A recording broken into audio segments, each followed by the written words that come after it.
श्रुति स्मृति पुराणानाम् आलयं करुणालयं नमामि भगवत्पादं शङ्करं लोकशङ्करं शङ्करं शङ्कराचार्यं केशवं बादरायणं सूत्रभाष्यकृतो वन्दे भगवन्तो पुनः पुनः श्रीमच्छङ्करभगवत्पूज्यपादसद्गुरुभ्यो नमः वन्दे सच्चिदानन्दं विधिवर्यं महामुनिं वेदवेदान्तसारथिं सद्गुरुं प्रणतोऽस्म्यहम् सदाहं सम्प्रदायज्ञं संयमेन्द्रं सदाश्रयं सद्गुरुं सच्चिदानन्दं सदाधारं समाश्रये श्री श्री सच्चिदानन्देन्द्र सरस्वती महासद्गुरुभ्यो नमः ನಮ್ಮ ಅಣ್ಣವರು ನೆನ್ನೆ ಫೋನ್ ಮಾಡಿದ್ರು ಗಂಟ್ಲು ನೋವು ಅಂತೆ ನಾನು ಯಾಕೆ ಬರ್ತಿಲ್ಲ ಅಂತ ಅವರೇ ಹೇಳಿದ್ರು ಕಾರಣನ ಎರಡರಿಂದ ಗಂಟ್ಲು ನೋವು ನಂಗೆ ಬರೋಕ್ಕಾಗ್ತಿಲ್ಲ ಅಂದರು ಓ ವಿಶ್ವಾತ್ಮಾನಂದರು ದೀಕ್ಷಾ ವಿಸರ್ಜನೆ ಮಾಡ್ಕೊಂಡಿದ್ದಾರೆ ಮೊನ್ನೆ ಪೂರ್ಣಿಮೆಲೆ ಪರವಾಗಿಲ್ಲ ಇದಾಗಿದೆ ಒಳ್ಳೇದಾಯ್ತು 928 ಅಲ್ಲ ಭಾಷೆ ಭಾಗ ಕಿಂಚ ಅಹಿಂಸಾ ಅಹಿಂಸನಂ ಪ್ರಾಣಿನಾಂ ಪೀಡಾವರ್ಜನಂ ಮತ್ತು ಏನಪ್ಪಾ ಅಂದ್ರೆ ಯಾವ್ದು ಮತ್ತು ದೈವಿ ಸಂಪತ್ತಲ್ಲಿ ಇನ್ನೂ ಏನಿದೆ ಅಂತ ದೈವಿ ಸಂಪತ್ತು ಸೇರ್ಕೊಂಡಂತಹ ಗುಣಗಳು ಇನ್ನೇನೇನಿದೆ ಅಂದ್ರೆ ಅಹಿಂಸೆಯು ದೈವಿ ಸಂಪತ್ತಿಗೆ ಸೇರಿದ್ದು ಅಹಿಂಸೆ ಅಂದ್ರೆ ಏನು ಯಾರನ್ನು ಸುಖ ಸುಮ್ಮನೆ ಹಿಂಸೆ ಮಾಡಿದ್ರು ದೇಶದಿಂದ ಏನು ಶಿಕ್ಷೆ ಮಾಡೋದು ತಪ್ಪಾಗಲ್ಲ ನಿರ್ನಿಮಿತ್ತವಾಗಿ ಹೊಡೆಯೋದು ಬಡಿಯೋದು ಬೈಯೋದು ಚುಚ್ಚೋದು ಪ್ರಾಣಿಗಳಿಗೆ ಪೀಡೆ ಏನು ಮಾಡಿರೋದು ಸುಮ್ಮನೆ ಪಶುಪಕ್ಷಿ ಪ್ರಾಣಿ ಬೀದಿ ನಾಯಿ ಇದ್ದೆ ಕಲಿತ ರಪ್ಪನ್ನು ಹೊಡೆಯೋದು ಆ ಕೊಯ್ ಕೊಯ್ ಕೊಯ್ ಕೂಕೊಳ್ಳೋದು ಅದು ನೋಡಿ ಸಂತೋಷ ಪಡೋದು ಇಂಥ ಕೆಟ್ಟ ಬುದ್ಧಿ ಅಂದರೆ ಪಾಪ ಆ ಕಲ್ಲಿಂದ ಹೊಡೆದ್ರೆ ಅದಕ್ಕೆ ಎಷ್ಟು ಪೆಟ್ಟಾಗತ್ತೆ ಅನ್ನೋ ಜ್ಞಾನ ಮಕ್ಕಳಾಗಿದ್ದಾಗ ಎಲ್ಲ ಮಾಡಿರ್ತೀವಿ ಇವಾಗ ಅನ್ಸುತ್ತೆ ಅಯ್ಯೋ ಎಂಥ ಘೋರ ಕೃತ್ಯ ಅದು ಎಂಥ ಮಹಾಪಾಪ ಕೃತ್ಯ ಹೊಡಿಬಾರ್ದು ನಮ್ಗೆ ಹೊಡೆದ್ರೆ ಕಲ್ಲಲ್ಲಿ ಹೊಡೆದು ಹೆಂಗಾಗತ್ತೆ ನಮಗೆ ನೋಡ್ಕೊಳ್ಳೋದೇ ಇಲ್ಲ ಆ ಮಕ್ಕಳಾಗಿದ್ದಾಗ ಏನೂ ಕೆಟ್ಟ ಚಟ ಆ ಕೊಯ್ ಕೊಯ್ ಕೂಕೊಂಡು ಹೋಗುತ್ತಲ್ಲ ಅದೇ ಒಂದು ಸಂತೋಷ ಇಂಥ ಆಸುರ ಸಂಪತ್ತಿದು ಆ ಕೆಟ್ಟ ಗುಣ ರಪಾರ್ದು ಹೊಡೆಯೋದು ಇಟ್ಕಿಲಿ ಕಲ್ಲಲ್ಲಿ ಅಬ್ಬ ಬೊಂಬಡಿ ಬಜಾಯಿಸ್ಕೊಂಡು ಹೋಗುತ್ತೆ ಅದು ಪಾಪ ನೋಡೋಕ್ಕಾಗಲ್ಲ ತುಂಬ ತಪ್ಪದು ಕಾಡತ್ತೆ ಬಿಡಲ್ಲ ಅದು ಯಾವತ್ತಾದ್ರೂ ಒಂದು ದಿವಸ ರಿವರ್ಸ್ ಆಗತ್ತೆ ಹೀಗೆ ಯಾವುದೇ ಇಲಿಯಾಗಲಿ ಹಾವಾಗಲಿ ನಾಯಿ ಆಗಲಿ ಕತ್ತೆ ಆಗಲಿ ಹಸು ಆಗಲಿ ಎಮ್ಮೆ ಆಗಲಿ ಹೊಡಿಬಾರ್ದು ಹೊಡೆಯೋದ್ರಿಂದ ಬಿಟ್ಬಿಡು ಸತ್ಯಂ ಅಪ್ರಿಯ ಅನೃತವರ್ಜಿತಂ ಯಥಾಭೂತಾರ್ಥವಚನಂ ಸತ್ಯ ಅಂದ್ರೆ ಏನು ಅಂದ್ರೆ ಹೇಳಲೇಬೇಕಾದಾಗ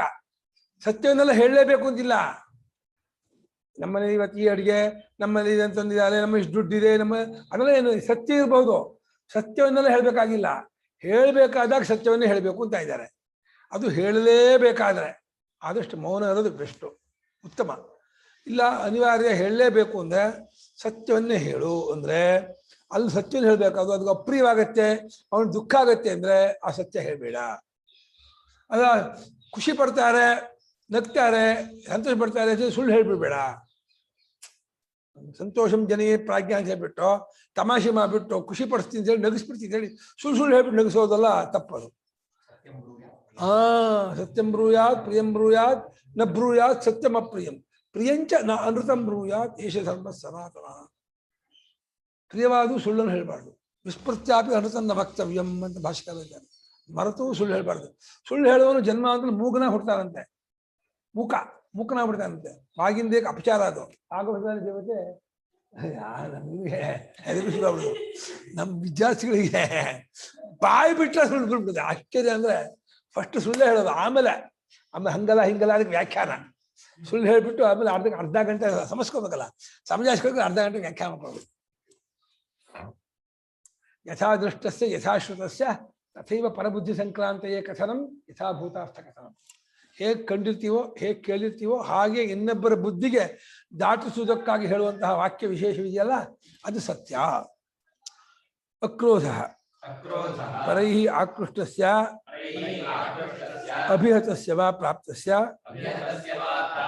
ಕ್ರೋಧಸ್ಯ ಉಪಶಮನಂ ನೋಡಿ ಸಿಟ್ಟು ಮಾಡ್ಕೊಳ್ಳದೆ ಇರೋದು ಅಂತ ಇದ್ದಾರೆ ಸಿಟ್ಟಿಗೆ ನಿಮಿತ್ತ ಇದೆ ಸಂದರ್ಭ ಇದೆ ಏನು ಸಂದರ್ಭ ಇನ್ನೊಬ್ರು ಬೈತಾರೆ ಅದೊಂದು ಇನ್ನೊಬ್ರು ಬಂದಿ ಆದಂತೂ ಆ ಈಗೋ ಹೊರಟಾಗ್ತಲ್ಲ ಟಕ್ಕರ್ ಹೇಳ್ಬೇಡ ಅನ್ಸುತ್ತೆ ಐ ನನ್ನನ್ನು ಹೇಳಿದ್ ನೀನು ಯಾರು ನಾನು ಹೇಳ್ತೀನಿ ನನ್ನ ಹೇಳಿದ್ರೆ ನಾನು ಬಿಟ್ಬಿಡ್ತೀನ ನನ್ನನ್ನು ಹೇಳಿದ್ರೆ ನಾನು ಸುಮ್ಮನೆ ಇರಲ್ಲ ನಾನು ಹೇಳ್ತೀನಿ ನಾನು ತಿಳಿಸ್ಕೊಳ್ತೀನಿ ಅಂತ ಅದು ಪರೈಹಿ ಆಕ್ರೋಶ ಬೇರೆಯವರು ಆಕ್ರೋಶ ತೋರಿಸಿದ್ರೆ ಅಥವಾ ಒಂದು ಏಟು ಕೊಟ್ಟರು ಅದನ್ನು ಸಿಟ್ಟು ಬರುತ್ತೆ ಅದು ಉಪ್ಪು ಹುಳಿ ಖಾರ ತಿಂದವರಿಗೆಲ್ಲ ತನಗೆ ಪ್ರತೀಕಾರ ಕೂಡ ಹಾವು ಈಗ ಅನ್ಕೊಂಡು ಭುಜದ ಹೆಡೆ ಬಿಡುತ್ತಲ್ಲ, ಹಾವಿನ ಸ್ವಭಾವ ಈ ಕೈಯಲ್ಲಿ ಹೀಗೆ ಮಾಡಿಬಿಟ್ರೆ ಬುಸ್ಗುಟ್ಟಿರುತ್ತೆ.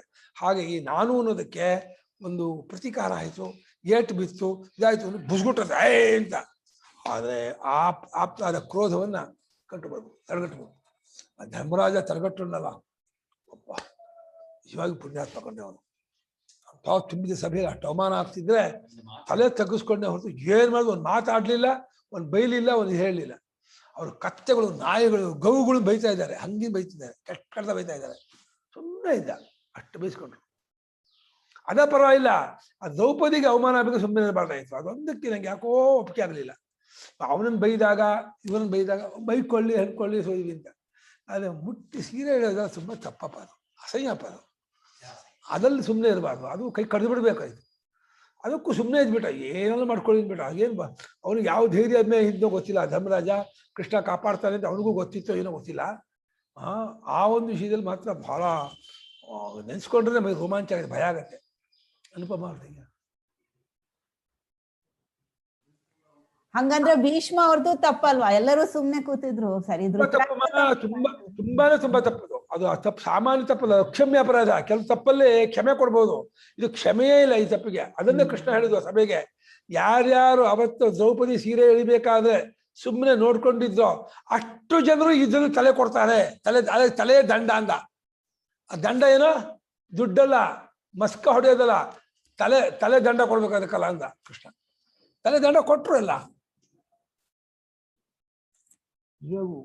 ಅದು ಸಿಟ್ಟನ್ನ ಕಂಟ್ರೋಲ್ ಮಾಡೋದು. ಅದು ಪ್ರಹ್ಲಾದನಿಗೆ ಅಪ್ಪ ಅಷ್ಟೆಲ್ಲ ಪ್ರತೀಕಾರ ಮಾಡ್ತಿದ್ರು ಕೂಡ ಅಪ್ಪನಿಗೆ ಒಳ್ಳೇದಾಗಲಿ, ಅಪ್ಪನಿಗೆ ಕೆಡಕಾಗೋದು ಬೇಡ, ಅಪ್ಪನಿಗೆ ಒಳ್ಳೆ ಬುದ್ಧಿ ಕೊಡ್ಲಿ ಭಗವಂತ.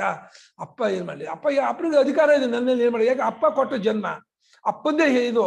ಅದೇ ಅಪ್ಪ ಏನ್ ಬೇಕೋ ನನ್ನ ಮೇಲೆ ಮಾಡುವ, ಅಪ್ಪನಿಗೆ ಮಾತ್ರ ಏನೂ ಆಗೋದು ಬೇಡ. ನನಗೆ ಅಪ್ಪ ಇದು ಮಾಡ್ದ ಅಂತ ಹೇಳ್ಬಿಟ್ಟು ಅಪ್ಪನಿಗೆ ಆ ಅಧರ್ಮವಾಗಲಿ ಅಥವಾ ದೇವತೆಗಳಾಗಲಿ ಭಗವಂತನಾಗಲಿ ಕೆಡಕೋದು ಮಾಡೋದು ಬೇಡ ಅಂತ. ಆ ರೀತಿ ಅಂಥ ಅಷ್ಟು ಇದಸ್ತಂದು ಅದು ಅಪ್ಪನಿಗೆ ಒಳ್ಳೆಯ ಬಯಸ್ತಾ ಇದ್ದ. ಮಹಾಪುಣ್ಯಾತ್ಮ, ಮಹಾಭಾಗವತೋತ್ತಮ ಅವನು. ಅಂಥ ಗುಣ ಈ ಜಗತ್ತಿನ ಸೃಷ್ಟಿ ಆಗೋಲ್ಲ, ಮಾಡ್ಕೊ ಅಭ್ಯಾಸದಿಂದ ಬರೋದಲ್ಲ, ಅದು ಭಕ್ತಗತ. ಅದು ಸಿಟ್ಟನ್ನ ಉಪಶಮನ, ಬಂದ ಸಿಟ್ಟನ್ನ ಹಿಡ್ಕೊಳ್ಳೋದು, ಕಂಟ್ರೋಲ್ ಮಾಡೋದು, ಜಗ್ಗೋದು. ಸಿಟ್ಟು ಬರದೇ ಇರೋಂಗೆ ಮಾಡ್ಕೊಳ್ಳೋದು ಭಾರಿ ದೊಡ್ಡದು. ಬರುತ್ತೆ ಸಿಟ್ಟು, ಬಂದ ಸಿಟ್ಟವನ್ನ ಬಿಗಿ ಹಿಡಿಯೋದಿದೆಯಲ್ಲ ಅದು ಅಕ್ರೋಧ. ತ್ಯಾಗ ಅಂದ್ರೆ ಸನ್ಯಾಸ ಮಾಡ್ರು ಭಾಷಿಕಾರರು. ತ್ಯಾಗ ಅಂದ್ರೆ ಮಮತ್ವ ಬುದ್ಧಿ ವರ್ಜನಂ ಅಂತ ಮಾಡ್ಬೋದಾಯ್ತು. ನನ್ನೊಂದು ಎಲ್ಲದಲ್ಲೂ ಅಭಿಮಾನ ಬಿಡೋದು, ಮಮತ್ವ ಬುದ್ಧಿ ಬಿಡೋದು, ನಂದು ಬುದ್ಧಿ ಇಟ್ಕೊಳ್ದೇ ಇರೋದು ಇದೆಯಲ್ಲ, ಅದು ಸನ್ಯಾಸ ಬೇಕು. ಅದೇ ಅರ್ಥ. ಕಾಯಿ ಬಟ್ಟೆ ಹೊಡೋದು ಅಂತ ಅರ್ಥ ಅಲ್ಲ. ಕಾಯಿ ಬಟ್ಟೆ ಹೊಡೋದು ಅನ್ನೋದು ಅರ್ಥಾದರ್ಥವೇ ಹೊರತು ಅದು ಗುರುತು ಎಲ್ಲವನ್ನು ಬಿಟ್ಟಿದ್ದಾನೆ ಅನ್ನೋಕ್ಕೆ. ಅದು ನಿಜವಾಗಿ ಆಂತರಿಕ ಗುಣ. ಸನ್ಯಾಸ ಅನ್ನೋದು ಮನಸ್ಸಿನ ಧರ್ಮವೇ ಹೊರತು ಬಾಹ್ಯ ಧರ್ಮ ಅಲ್ಲ.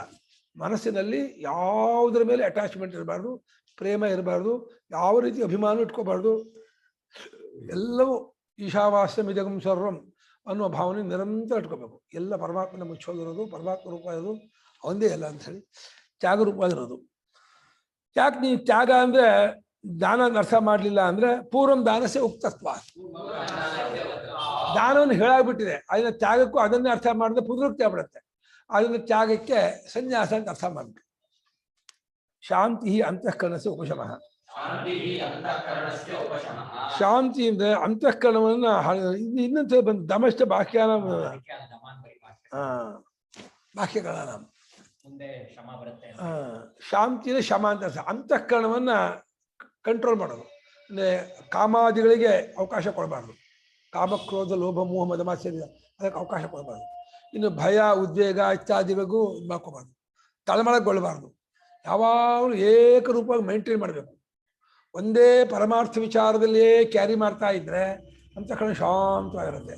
ನೀವು ಬಿಟ್ಟು ಪ್ರಪಂಚಕ್ಕೆ ಬಂದುಬಿಟ್ರೆ ಪ್ರಪಂಚವೇ ಒಂದ್ಸರಿ ಅಲ್ಲೋಲ ಕಲ್ಲೋಲವಾದಂತಹ ಸ್ಟೇಜ್ ಅದು. ಆ ಅಲ್ಲೋಲ ಕಲ್ಲೋದ ಸ್ಟೇಜಿಗೆ ಬಂದರೆ ಇದು ಅಲ್ಲೋಲ ಕಲ್ಲೋಲ ಆಗಲೇಬೇಕು. ಅದು ಪ್ರಪಂಚ ಇದೆಲ್ಲ ಹಾರಿಬಲ್, ಅದು ಅದು ಭಯಂಕರ ಪ್ರಪಂಚ. ಅಲ್ಲಿ ಬಂದ್ಬಿಟ್ರೆ ಮನಸ್ಸು ಕೆಟ್ಟೆ ಹೋಗಿ ಹೋಗಿ ಅಪೈಶುನಂ ಅಪಿಶುನತಾ ಪರಸ್ಮೈ ಪರರಂಧ ಪ್ರಕಟೀಕರಣಂ ಪೈಶುನಂ. ಅಪೈಶುನ ಮೂಲಪದ, ಅಪಿಶುನತ ಚಾಡಿ ಹೇಳದೇ ಇರೋದು ಅಂತ ಅರ್ಥ. ಚಾಡಿ ಹೇಳಿದ್ರು ಒಬ್ಬನಿಗೆ ಇನ್ನೊಬ್ಬರ ವೀಕ್ ಪಾಯಿಂಟ್ ಅನ್ನು ತೋರಿಸ್ಕೊಡೋದು, ಅವನ ದೌರ್ಬಲ್ಯ ಹೇಳೋದು, ಆಡ್ಕೊಳ್ಳೋದು, ಅದು ಹಂಗಿಸೋದು, ಹಾಸ್ಯ ಮಾಡೋದು, ವ್ಯಂಗ್ಯ ಮಾಡೋದು ಅದೆಲ್ಲ ಅದರಲ್ಲಿ ಒಳಭಾಗ ಅನ್ಕೊಳ್ಳೋದು. ಅವ್ನ ಕಣ್ಣು ನೋಡಿ ಹಂಗಿದೆ, ಸೊಟ್ಟಾಗಿದೆ, ಮೂಗು ಸೊಟ್ಟಾಗಿದೆ, ಕೈ ಸೊಟ್ಟಾಗಿದೆ, ಅವ್ನು ಮಾಡ್ಕೊಂಡಿದ್ದಾನ. ಕರ್ಮಾನುಸಾರ ದೇಹ ಬಂದಿದೆ. ದೇಹ ಹೇಗೋ ಇರುತ್ತೆಪ್ಪ. ಒಬ್ರು ಕುಂಟರಾಗಿರ್ತಾರೆ, ಒಬ್ರು ಕುರುಡರಾಗಿರ್ತಾರೆ, ಒಬ್ರು ಕೆಪ್ಪರಾಗಿರ್ತಾರೆ, ಒಬ್ರು ಕುಣಿ ಇದಾಗಿರ್ತಾರೆ, ಒಬ್ರು ಡುಮ್ಮಾಗಿರ್ತಾರೆ, ಒಬ್ರು ತೆಳ್ಳಿಗಿರ್ತಾರೆ. ಏನು ಮಾಡೋಕ್ಕಾಗತ್ತೆ? ಅದೆಲ್ಲ ಯಾರು ಇಷ್ಟಪಟ್ಟು ಮಾಡ್ಕೊಂಡು ತಂದ್ಕೊಂಡದ್ದಲ್ಲ. ಅದನ್ನ ಆಡ್ಕೋತೀನಿ ಅಂತಂದ್ರೆ ಅದು ತುಂಬಾ ಪ್ರಾಣಿ ಪ್ರವೃತ್ತಿ. ಅದು ವಾಪಸ್ತಂಬರಂತೂ ಇದನ್ನ ಯಾರನ್ನು ಇದನ್ನ ಕುಂಟ ಅನ್ಬೇಡ, ಇದನ್ನ ಅನ್ಬೇಡ, ಅದು ನಿನಗೆ ರಿವರ್ಸ್ ಆಗುತ್ತೆ ಅಂತ ಹೇಳಿದ್ದಾರೆ. ಅದು ಯಾವುದೋ ಪಾಪ ಫಲದಿಂದ ಅವನಿಗೆ ಅದಾಗಿರುತ್ತಲ್ಲ, ನೀವು ಅದನ್ನ ಹೇಳಿ ಹೇಳಿ ಹೇಳಿ ಅದನ್ನ ಚುಚ್ಚು ಮಾಡಿದ್ರೆ ಆ ಪಾಪವೆಲ್ಲ ನೀವು ತಗೊಂಡ್ಬಿಡ್ತೀರಾ. ನಿಮಗೆ ಇದು ಬಂದ್ಬಿಡುತ್ತೆ, ಕುಂಟತನವೋ ಕುರುಡುತನವೋ ಕೆಪ್ಪತನವೋ ಬಂದ್ಬಿಡುತ್ತೆ. ಅದರಿಂದ ಏನು ಮಾಡೋಕ್ಕಾಗತ್ತೆ? ಅವರವ್ರ ಜನ್ಮಾಂತರ ಮಾಡಿದ ಪುಣ್ಯ ಪಾಪ ತಕ್ಕ ಹುಟ್ಟಿದ್ದಾರೆ, ಇರ್ತಾರೆ. ಈ ಜನ್ಮದಲ್ಲಿ ಏನು ಸಾಧನೆ ಮಾಡ್ತಾರೆ ಅನ್ನೋದನ್ನ ನಾವು ನೋಡ್ಬೇಕೇ ಹೊರತು ಜನ್ಮಾಂತರ ಏನು ಬಂದಿದೆ ಅನ್ನೋದನ್ನ ನೋಡಿ ಏನು ಪ್ರಯೋಜನ? ಅದು ಬದಲಾಯಿಸೋಕ್ಕಾಗದೇ ಇರೋದು. ಯಾವುದನ್ನ ಬದಲಾಯಿಸೋಕ್ಕಾಗಲ್ವೋ, ಯಾವುದು ನಮ್ಮ ಕೈಯಲ್ಲಿ ಇಲ್ವೋ ಅದ್ರ ಬಗ್ಗೆ ವಿಮರ್ಶೆ ಮಾಡೋದು, ಆಡ್ಕೊಳ್ಳೋದು, ಹೇಳ್ಕೊಳ್ಳೋದು ಅರ್ಥ ಇಲ್ಲ. ಒಬ್ರು ಏನು ಡುಮ್ಮ ಹಂಗೆ ಹೆಂಗೆ ದಪ್ಪ ಇದೆಯಲ್ಲ ಅಂದ್ರೆ, ನೀನು ಹೊತ್ಕೋಬೇಕಾಗಿಲ್ಲ ನನ್ನ, ನಾನು ನಡ್ಕೊಳ್ತೀನಿ, ಏನು ಮಾತಾಡ್ತಿದ್ದೆ ಅಂತ. ನೀನೇ ನನ್ನ ಹೊತ್ಕೋಬೇಕಾಗಿಲ್ಲ, ನಾನು ಶರೀರ ಸ್ವಭಾವಪ್ಪ, ಯಾರು ಹೊತ್ಕೋಬೇಕಾಗಿಲ್ಲ, ನಡ್ಕೊತ ಹೋಗ್ತಾರೆ, ನೀನು ಹೇಳಕ್ಕೆ ಅಂತ. ಈ ಕೆಟ್ಟ ಬುದ್ಧಿ ಅದು. ಅದರಲ್ಲಿ ದುಃಖ ಪಡಿಸ್ತೀನಿ ಅಂತ ಏನೋ ಅದು ಬರಬಾರ್ದು. ಒಬ್ಬನಿಗೆ ಪರಸ್ಮೀನ ಏಕಸ್ಮಿ ಅಂತ ಅರ್ಥ. ಒಬ್ಬನಿಗೆ ಪರರಂಧ್ರಿನ ಇನ್ನೊಬ್ಬರ ರಂಧ್ರವನ್ನ ಅಂದ್ರೆ ವೀಕ್ ಪಾಯಿಂಟ್, ದೋಷವನ್ನ ಪ್ರಕಟೀಕರಣ. ಅದನ್ನ ಅದು ಹೇಳುವಾಗಲೂ ಒಂದು ರೀತಿ ವ್ಯಂಗ್ಯವಾಗಿ, ಚುಚ್ಚು ಹಾಗೆ ಹಾಸ್ಯ ಮಾಡ್ಕೊಂಡು ಹೇಳೋದಿದ್ದಲ್ಲ, ಅದು ಬಹಳ ಕೆಟ್ಟ ಸ್ವಭಾವ. ಅದಿರಬಾರ್ದು. ತದಭಾವ ಅಪೈಶುನಂ, ಅದಿಲ್ಲದೆ ಇರೋದೇ ಅಪೈಶುನ. ಇದರಲ್ಲಿ ನಮ್ಗೆ ನಮ್ಗೆ ಎದೆ ಬಿಟ್ಟು ನೋಡ್ಕೋಬೇಕು. ಇಂಥ ಗುಣಗಳು, ಯಾವ ಗುಣ ನಮ್ಮಲ್ಲಿದೆ, ಈ ದುರ್ಗುಣಗಳು ಯಾವ್ದಾದ್ರು ದುರ್ಗುಣ ನಮ್ಮಲ್ಲಿ ಇದ್ರೆ ಅದನ್ನ ಸರಿಪಡಿಸ್ಕೋಬೇಕು. ಯಾವ ಕಾರಣಕ್ಕೂ ಅದನ್ನ ಬೆಳೆ ಬಿಡಬಾರ್ದು, ಅದನ್ನ ಹಂಗೆ ಜಿಗಿಟ್ ಬಿಡ್ಬೇಕು. ಯಾವ ಕಾರಣಕ್ಕೂ ಅದನ್ನ ಬೆಳೆ ಬಿಡಬಾರ್ದು. ದಯಾ ಕೃಪಾ ಭೂತೇಶು ದುಃಖಿತೇಶು. ದಯೆ ಅಂದ್ರೆ ಕೃಪೆ.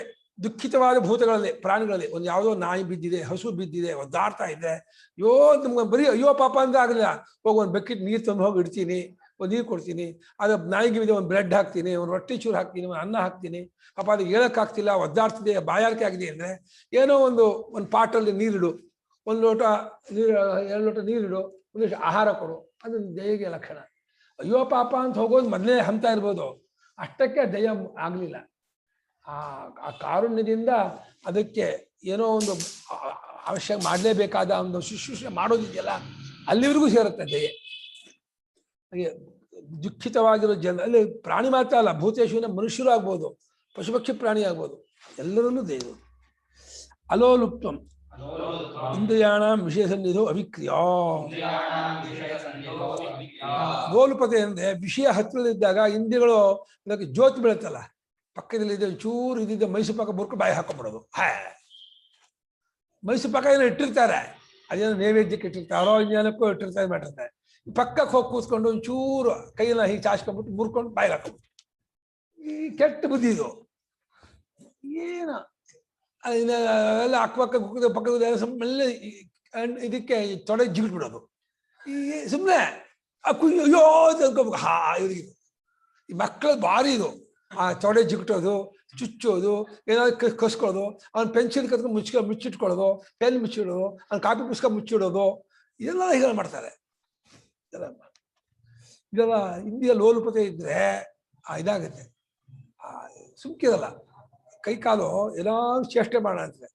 ಅದಕ್ಕೆ ಬ್ರಹ್ಮಚಾರಿ ಶತಮರ್ಕಟ ಅಂತ 100 ಕೋತಿ ಹಂಗೆ ಚೇಷ್ಟೆ ಮಾಡ್ತಾ ಇರ್ತಾನೆ. ಆ ಮರ್ಕಟ ಕೋತಿ ಬುದ್ಧಿ ಬಿಟ್ಕೊಂಡ್ಬಿಡ್ಬೇಕು, ಆ ಕೋತಿ ಸ್ವಭಾವ ಬೆಳೆಸ್ಕೋಬಾರ್ದು. ವಿಷಯ ಸಮೀಪ ಇದ್ದರೆ ಎಲ್ಲ ತಡವಡಿಸ್ತೀನಿ ಮಾಡಬಾರ್ದು. ಮಾರ್ಧವ ಮೃದುತ ಅಕ್ರೌರ್ಯಂ. ಮಾರ್ಧವ ಅಂತ ಇದೊಂದು ಗುಣ ಹೇಳಿದ್ರು. ಮಾರ್ಧವ ಅಂದ್ರೆ ಮೃದುತ, ಮೃದೋಹ ಭಾವ, ಮೃದುವಾಗಿದೆ. ಎಲ್ಲರ ವಿಷಯಕ್ಕೂ ಪ್ರೇಮದಿಂದ, ಆದರದಿಂದ, ಪೊಲೈಟಾಗಿ ಮಾತಾಡ್ಬೇಕು, ಗೌರವ ಕೊಟ್ಟು ಮಾತಾಡ್ಬೇಕು. ಅವನು ದೊಡ್ಡವನಾಗಿರ್ಲಿ, ಚಿಕ್ಕವನಾಗಿರ್ಲಿ, ಬೇರೆ ಜಾತಿಯಾಗಿರ್ಲಿ, ಯಾರೇ ಆಗಲಿ, ಅವನಿಗೆ ಹರ್ಟ್ ಆಗೋ ಹಾಗೆ, ಬೇಜಾರಾಗೋ ಹಾಗೆ ಮಾತಾಡಬಾರ್ದು. ಚುಚ್ಚುವಾಗಿ ಗೌರವ ಕೊಟ್ಟು ಮಾತಾಡೋದು ಎಲ್ಲರಿಗೂ ಇಷ್ಟ ಆಗುತ್ತೆ. ಗೊತ್ತಾ, ಪರವಾಗಿಲ್ಲ, ಮಕ್ಕಳನ್ನು ತುಂಬ ಪ್ರೀತಿಯಿಂದ ಮಾತಾಡಿಸ್ತಾರೆ, ಗೌರವ ಕೊಟ್ಟು ಮಾತಾಡಿಸ್ತಾರೆ, ಆದರದಿಂದ ಮಾತಾಡಿಸ್ತಾರೆ ಅಂದ್ರೆ ಎಲ್ಲರಿಗೂ ಆ ವ್ಯಕ್ತಿ ಇಷ್ಟವಾಗ್ತಾನೆ, ಅವ್ರಿಗೆ ಅಪ್ಯಾಯಮಾನ ಆಗುತ್ತೆ. ಏನೋ ಯಾವ ಬಂದ್ಯೋ ಕೂತ್ಕೊಳ್ಳೋ ತಿಂದೋ ಹಾಗೆ ಅಂದ್ರೆ ಏನು ಮರ ಎಂತ ಮಾತಾಡ್ತಾನೆ ಇವನು, ಅವನ ಮನೆ ಕರೆದಿರೋದು ಊಟಕ್ಕೆ, ಹಾ ಬರೋ ಕೂತ್ಕೋ ತಿನ್ನೋ ಹೋಗೋ ತಿನ್ಕೊಳ್ಳೋ, ಅಲ್ಲಿದೆ ನೋಡೋ ಎಲ್ಲ ಅಲ್ಲಿ ಅಲ್ಲೆಲ್ಲ ನೋಡೋ, ಅಲ್ಲೆಲ್ಲ ನೆಲೆ ಇರ್ಬೇಕು ನೋಡೋ, ಅಲ್ಲೇ ಹೋಗಿ ಕೂತ್ಕೊ ತಿನ್ಕೊ ಹೋಗೋ ಅಂತಂದ್ರೆ ಇದೆಂತ ಮಾತಾಡೋದು ಇದು ಅನ್ನ ಕಳೆ ಬಂದಿರ್ತಾರ, ಏನು ಕೂತ್ಕೋ ತಿನ್ಕೊಂಡು ಹೋಗೋನಕ್ಕೆ ಹಾಗೆಲ್ಲ ಮಾತಾಡ್ಬಾರ್ದು. ಮೃದುವಾಗಿ ಒಳ್ಳೆ ಹಿತಮಿತವಾಗಿ ಬೇರೆಯವರಿಗೂ ಬಹಳ ಆಪ್ಯಾಯಮನಕರವಾಗಿ ನಡ್ಕೊಳ್ಳುವಂತಹ ಒಂದು ಸ್ವಭಾವ. ಮೃದುಮದ ಹ್ರೀಹಿ ಲಜ್ಜ ಅಂದ್ರೆ ದೊಡ್ಡವರ ವಿಷಯಕ್ಕೆ, ಶಾಸ್ತ್ರ ವಿಷಯಕ್ಕೆ ಗೌರವ ಕೊಡೋದು, ಒಂದು ನಾಚಿಕೆನೇ ಇರೋದು. ತಪ್ಪು ಮಾಡೋ ವಿಷಯದಲ್ಲಿ ಯಾವ ಕಾರಣಕ್ಕೂ ಧೈರ್ಯ ಇರಬಾರ್ದು, ನಾಚಿಕೆ ಇರಬೇಕು. ಸುಮ್ಮನೆ ದೇಹಾಭಿಮಾನದ ನಾಚಿಕೆ ಅಲ್ಲ ಇಲ್ಲಿ ಹೇಳ್ತಿರೋದು. ಸನ್ಯಾಸಿ ಅವ್ನ ಕೋಪಿಯಿಂದಲೇ ಹೋಗ್ತಾನೆ ಅಥವಾ ನಗ್ನಾಗಿ ಹೋಗ್ತಾನೆ, ಅದು ನಾಚಿಕೆ, ಅವ್ನ ನಾಚಿಕೆನೇ ಇಲ್ಲ ಅಂತ ಬೈಬಾರ್ದು, ಅವನ ಧರ್ಮ. ಆದರೆ ಮಾಡಬಾರ್ದ ಕೆಲಸವನ್ನು ಮಾಡೋದ್ರಲ್ಲಿ ಲಜ್ಜೆ ಇರಬೇಕು. ಯಾವ ಕೆಲಸವನ್ನು ಮಾಡಬಾರ್ದು ಶಾಸ್ತ್ರ ಹೇಳಿದೆ ಅದು ಹಾಗೆ. ಅಚಾಪಲಂ ಅಸತಿ ಪ್ರಯೋಜನೆ ವಾಕ್ಪಾಣಿಪಾದಾದಿ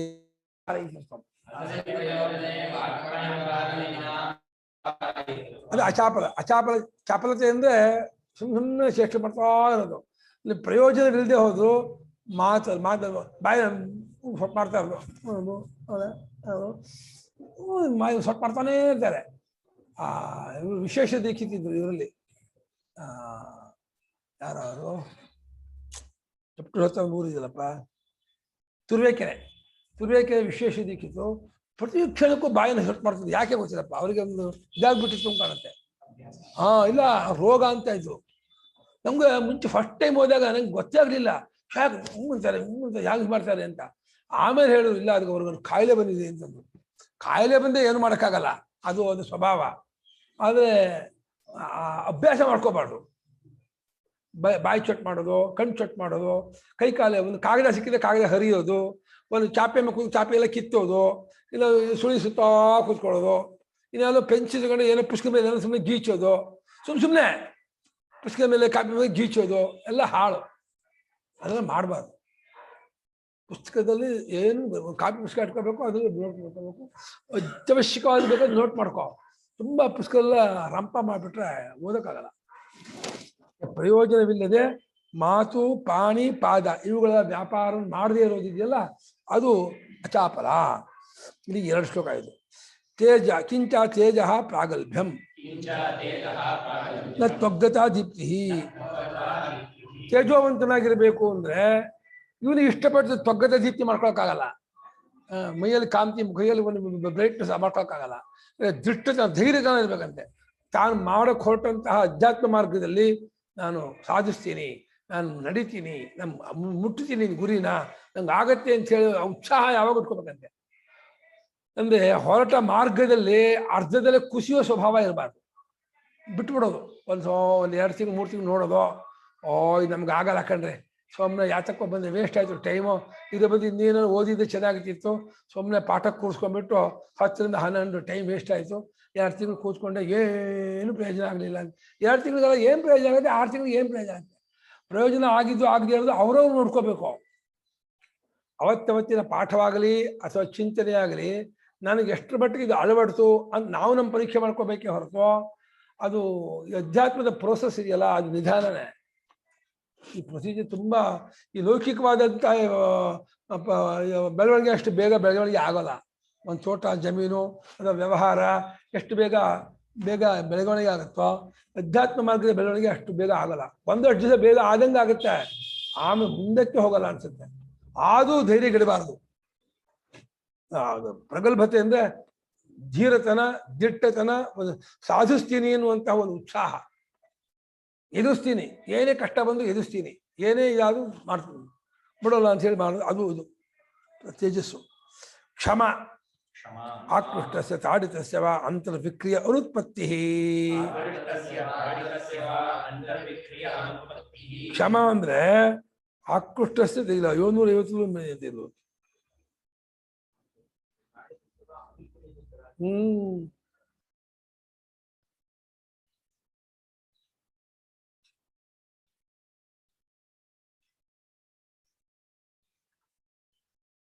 ಪೇಜ್ ಇಲ್ಲಿ ಹೌದು, ಅಲ್ಲಿ ಅಹಿಂಸಾ ಕ್ಷಾಂತಿ ರಾಜ್ಯಂ ಅಲ್ಲಿ ಬಂತಲ್ಲ, ಅಮಾನಿತ್ವ ಮದಂಬಿತ್ವಂ ಅಹಿಂಸಾ ಕ್ಷಾಂತಿ ರಾಜ್ಯಂ. ಅಲ್ಲಿ ಕ್ಷಾಂತಿ ಎನ್ನುವಾಗ ಪರಾಪರಾಧ ಪ್ರಾಪ್ತವು ಅವಿಕ್ರಿಯಾ ಅಂತ ಬರೆದಿದ್ರು. 750 ಪೇಜ್ ನಂಬರು. ಇದು 903 ಪೇಜು. 750ನೇ ಪೇಜಲ್ಲಿ ಬರೆದಿದ್ರು. ಮೇಲಿನ 2ನೇ ಲೈನು. ಬೇರೆಯವರು ಅಪರಾಧ ಮಾಡಿದ್ರೆ ವಿಕಾರವಾಗುತ್ತೆ, ಅದನ್ನು ತಡೆಗಟ್ಕೊಳ್ಳೋದು ಕ್ಷಾಂತಿ. ಅಂದ್ರೆ ಮನಸ್ಸಲ್ಲಿ ವಿಕಾರವಾಗುತ್ತೆ, ಬೇಜಾರಾಗುತ್ತೆ, ದುಃಖ ಆಗುತ್ತೆ, ಅದನ್ನು ಹಾಗೆ ಹಿಡಿದಿಟ್ಕೊಳ್ಳೋದು ಕ್ಷಮೆ. ಆದ್ರೆ ಅದು ಕ್ಷಾಂತಿ. ಕ್ಷಮೆ ಅಂತಂದ್ರೆ ವಿಕಾರವೇ ಆಗದೆ ಇರೋ ಹಾಗೆ ಮಾಡ್ಕೊಳ್ಳೋದು, ಭಾಳ ಇನ್ನು ಮೇಲ್ಮಟ್ಟ. ಆಗಿರೋ ವಿಕಾರವನ್ನು ಕಂಟ್ರೋಲ್ ಮಾಡೋದು, ಹತೋಟಿ ಇಟ್ಕೊಳ್ಳೋದು ಕ್ಷಾಂತಿ. ವಿಕಾರವೇ ಆಗದೆ ಇರೋ ಹಾಗೆ ಮಾಡ್ಕೊಳ್ಳೋದು ಕ್ಷಮ ಅಂತ ಇದ್ದಾರೆ ಭಾಷ್ಯಕಾರರು. ಅಲ್ಲಿ ಮಾಡಿದ್ರು. ಹೌದು, ಅಕ್ರೋಧ ಅಂದ್ರೆ ಆಕ್ರೋಷ್ಟಸ್ಯ ಉಪಶಮನ ಅಡಗಿಸ್ಕೊಳ್ಳೋದು. ಶಾಂತಿ ಕ್ಷಮ ಅಲ್ಲೂ ಇದು ಮಾಡಿದ್ರಪ್ಪ, ವಿಕಾರ ಆಗಲ್ಲ ಅಂತ ಸರಿ ಮಾಡಿದ್ದಾರೆ. ಆಕೃಷ್ಟಸ್ಯ ಅಂದ್ರೆ ಆಕ್ರೋಶನ ಅಂದ್ರೆ ಬೈಯೋದು, ತಾಡಿತ ಅಂದ್ರೆ ಹೊಡೆಯೋದು. ಇಷ್ಟು ಮಾಡಿದ್ರು ಕೂಡ ಒಳಗಡೆ ಮನಸ್ಸಲ್ಲಿ ವಿಕಾರವೇ ಆಗದೆ ಇರೋ ಹಾಗೆ ನೋಡ್ಕೊಳ್ಳೋದು. ಅದು ಬಹಳ ಮೇಲ್ಮಟ್ಟದ್ದು. ಅದು ತುಂಬಾ ಕಷ್ಟ. ಹೊಡೆದ್ರು ಬಡಿದ್ರು ಮಾಡಿದ್ರು. ಕೆಲವು ಸಲ ತನಗಿಷ್ಟ ಆದವ್ರು ಏನೋ ಮಾಡಿದ್ರೆ ಏನೋ ಅನ್ಕೊಳ್ಳಲ್ಲ. ತನಗಿಷ್ಟ ಅಲ್ಲದೆ ಇದ್ದವ್ರು ಮಾಡಿದ್ರೆ ಆ ಸಣ್ಣದು ಮಾಡೋದು ಜೋಳ ಮಾಡ್ಕೊಳ್ತಾರೆ. ಯಾರು ಮಾಡಿದ್ರು ಅನ್ನೋದು ಭಾಳ ಇಂಪಾರ್ಟೆಂಟು.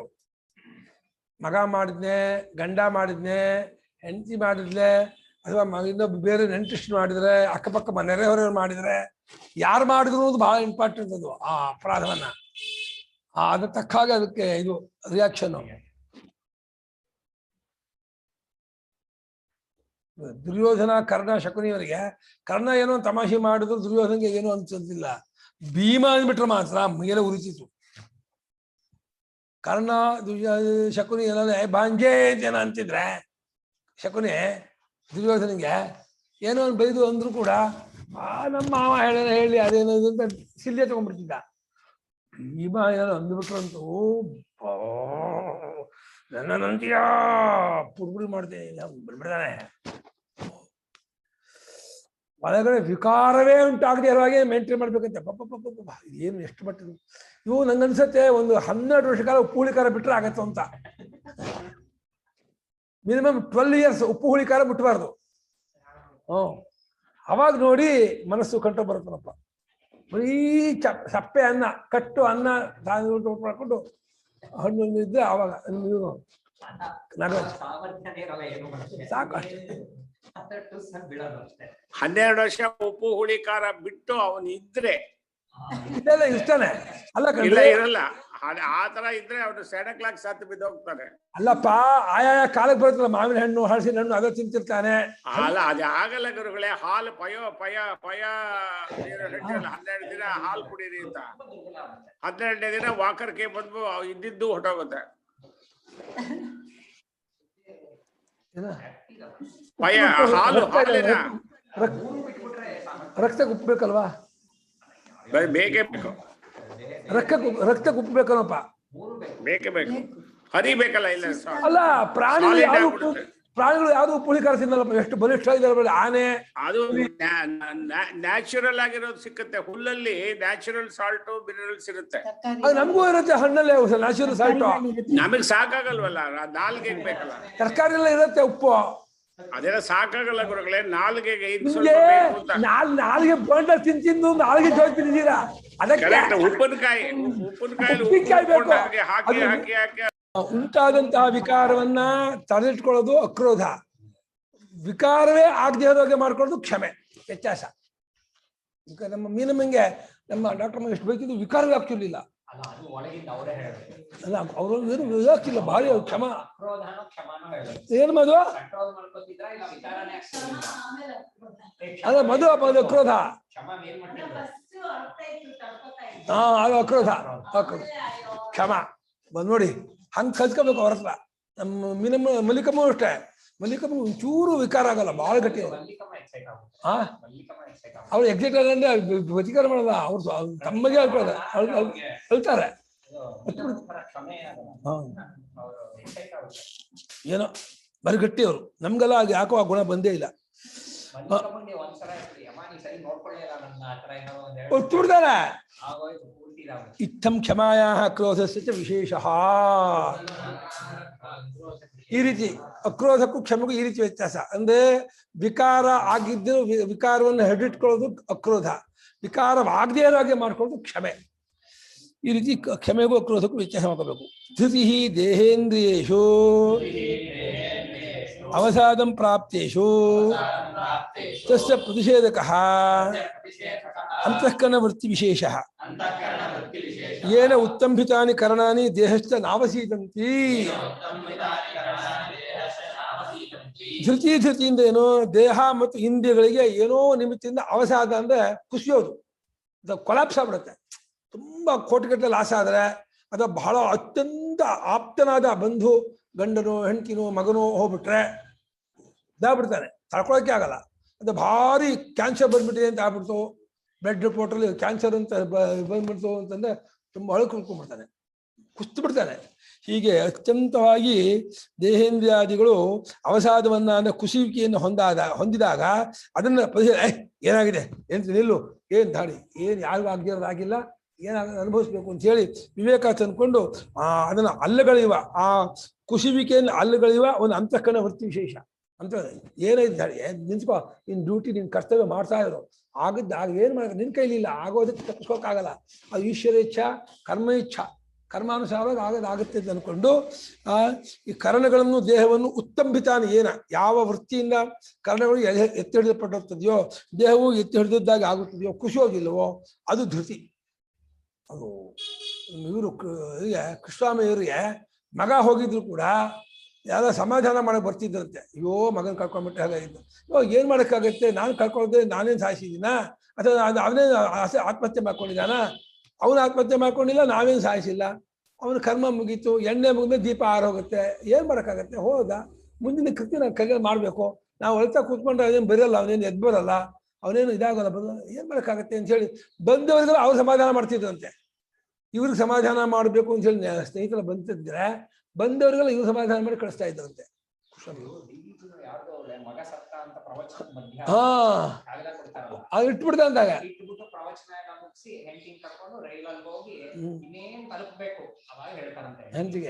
ಹೆಂಡತಿಗೆ ಅಲ್ಲಿವರೆಗೂ ಹೇಳೋದು. ದಿವಿಜಿಯವರು ಒಳ್ಳೆ ಇವರು ಕರ್ಮಯೋಗ ಅಂತ ಬರೋದಲ್ಲ, ಗೀತಾ ಇದು ಸ್ವಯಂ ಅದೇ ಆಗ್ಬಿಟ್ಟು ಬರೆದವರು ಪುಣ್ಯಾತ್ಮರು. ಶೌಚಂ ದ್ವಿವಿಧಂ, ಶುಚೇರ್ಭಾವ ಶೌಚಂ. ಶುಚಿತ್ವ ಎರಡು ತರಹ, ಅದೇ ಶೌಚ, ಶುಚಿಯಾಗಿದ್ದುಕೊಂಡಿರೋದು ಶೌಚ. ಅದು ದ್ವಿವಿಧಾನ, ಎರಡು ಪ್ರಕಾರ. ಯಾವುದು? ಮೃಜ್ಜಲಕೃತಂ ಬಾಹ್ಯಂ, ಆಭ್ಯಂತರಂಚ ಮನೋಬುದ್ಧ್ಯೋ ನೈರ್ಮಲ್ಯಂ, ಮಾಯಾ ರಾಗಾದಿ ಕಾಲುಷ್ಯಾಭಾವ. ಬಾಹ್ಯ ಶೌಚ, ಬಾಹ್ಯ ಶರೀರದ್ದು, ಅದು ನೀರು ಮಣ್ಣು ಮತ್ತು ನೀರು ಹಾಕಿ ಶುಚಿ ಮಾಡ್ಕೊಳ್ಳೋದು. ಮರ್ಜೆಲ್ಲ ಮಣ್ಣು ಹಾಕೋದು ಅಂದ್ರೆ ಮಣ್ಣು ಹಾಕೋ ಮುಂಚೆ ನೀರು ಹಾಕೋಬೇಕು, ಆಮೇಲೆ ಮಣ್ಣು ಹಾಕಬೇಕು, ಮತ್ತೆ ನೀರು ಹಾಕಿ ತೊಳೆದಬೇಕು. ಅದು ವಾಸನೆ ಲೇಪ ಹೋಗುವವರೆಗೂ ತೊಳ್ಕೊಬೇಕು. ಅದು ಬಾಹ್ಯ ಶುಚಿ. ಒಳಗಿನ ಮನಸ್ಸಿನ ಮತ್ತು ಬುದ್ಧಿಯ ಶೌಚ ಹೇಗೆ? ಅದನ್ನು ನಿರ್ಮಲತೆ ಮಾಡ್ಕೊಳ್ಳೋದು ಅಂದ್ರೆ ಕಪಟವಿಲ್ಲದೆ, ವಂಚನೆ, ಮೋಸ, ಸುಳ್ಳು ಇತ್ಯಾದಿ ದುರ್ಗುಣಗಳಿಲ್ಲ, ಕಾಮಾದಿ ದೋಷಗಳು ಅದಿಲ್ಲದೆ ಇರೋ ಹಾಗೆ ಮನಸ್ಸನ್ನು ಮೇಂಟೈನ್ ಮಾಡೋದು, ಅದು ನೋಡ್ಕೊಳ್ಳೋದು, ಅದು ಮನಸ್ಸಿನ ಶುದ್ಧಿ. ಅಂದರೆ ಯಾರ ವಿಷಯದಲ್ಲೂ ಒಂದೇ ತರವಾಗಿ, ಮಕ್ಕಳಾಗಲಿ, ಬೇರೆಯವರಾಗಲಿ, ಎಂಥವರಾಗಲಿ, ಶ್ರೀಮಂತನಾಗಲಿ, ಅಧಿಕಾರಿ ಆಗಿರಲಿ, ತನ್ನತನವನ್ನು ಬದಲಾಯಿಸ್ಕೊಳ್ಳೋದು, ಎಲ್ಲರಿಗೂ ಒಂದೇ ತರ ನಡ್ಕೊಳ್ಳೋದು. ವಿಶೇಷವಾಗಿ ತುಂಬ ಕೋಟೀಶ್ವರ ಬಂದರೆ ಒಂದು ವಿಶೇಷವಾದಂಥ ಒಂದು ವಿನಯ ಬಂದ್ಬಿಡುತ್ತೆ, ಒಂದು ಏನೋ ಒಂದು ಗೌರವ ಇದು ಬಂದ್ಬಿಡುತ್ತೆ, ಕೃತಕವಾಗಿ ಬಂದ್ಬಿಡುತ್ತೆ. ಸಾಮಾನ್ಯ ಸ್ನೇಹಿತರು ಮಕ್ಕಳು ಬಂದರೆ ಜೋರಾಗಿ ನಾವು ಮಾಡ್ತಾ ಇರ್ತೀವಿ. ಒಬ್ಬೊಬ್ಬರ ವಿಷಯಕ್ಕೆ ಒಂದೊಂದು ರೀತಿ ನಮ್ದು ಹುಲಿ ಮುಖ ಒಂದೊಂದ್ಸಲ ಚೇಂಜ್ ಆಗ್ತಾ ಇರುತ್ತೆ. ಅದು ಪ್ರಯೋಜನ ಇಲ್ಲ. ಮನಸ್ಸಿನ ಮತ್ತು ಬುದ್ಧಿಯ ನಿರ್ಮಲತೆ ಅಂದರೆ ಅಲ್ಲಿರ್ತಕ್ಕಂತಹ ಕಾಮಾದಿ ದೋಷಗಳನ್ನೆಲ್ಲ ತೊಳ್ಕೊಳ್ಳೋದು.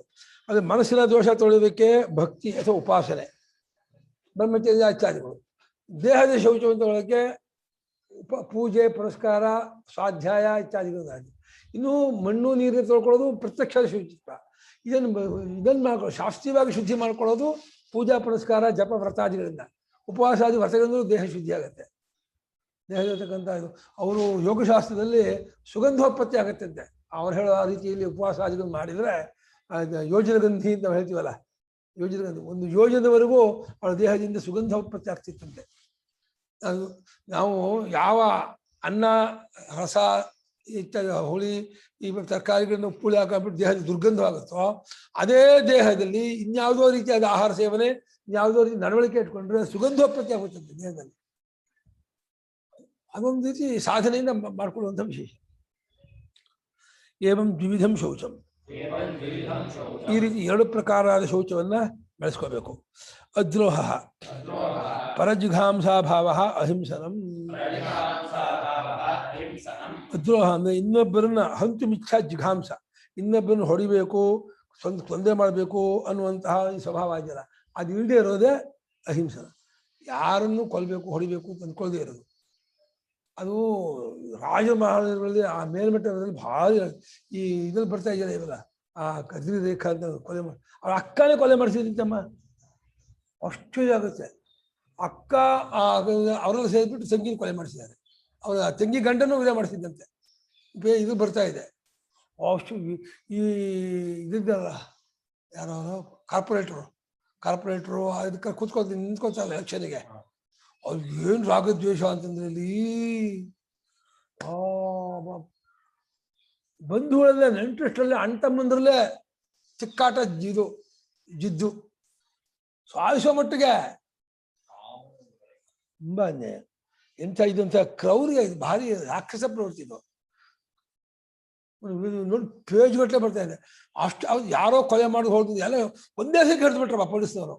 ಹಿಡಿದ್ಬಿಟ್ರು. ಆ ಟ್ವೀಟರ್ ಅವನೊಬ್ಬ ಅವನ ತಮ್ಮ ಒಬ್ಬ ಎಲ್ಲ ಹಿಡಿದು 4 ಕೊಟ್ಟು ಬಾಯಿ ಬಿಡಿಸಿದ್ರೆ ಯಾರು ಮಾಡಿದ್ರು ಏನು ಹಿಂದೆ ಇದೆ ಇವ್ರ ಹೆಸರು ಹೇಳ್ತಿದ್ದಾರೆ, ಅಕ್ಕನ ಹೆಸರು. ಅವನನ್ನ ಅಷ್ಟು ಮಾಡೋದು ಒಪ್ಕೊಂಡ್ಬಿಟ್ಲು. ಅದಕ್ಕೆ ಒಪ್ಪಿಸ್ತಾರಪ್ಪ ಪೊಲೀಸ್ನವ್ರು. ಏನು ಮಾಡ್ತಾರಪ್ಪ? ಅಲ್ಲ ಆಶ್ಚರ್ಯ. ಪೊಲೀಸ್ನವರು ಅದು ಇಲ್ಲಿ ಕಸ್ಟಡಿ ಕೊಟ್ರೆ ಹೆಂಗ್ ಬಾಯಿ ಬಿಡಿಸ್ತಾರ? ಹೊಡಿತಾರ?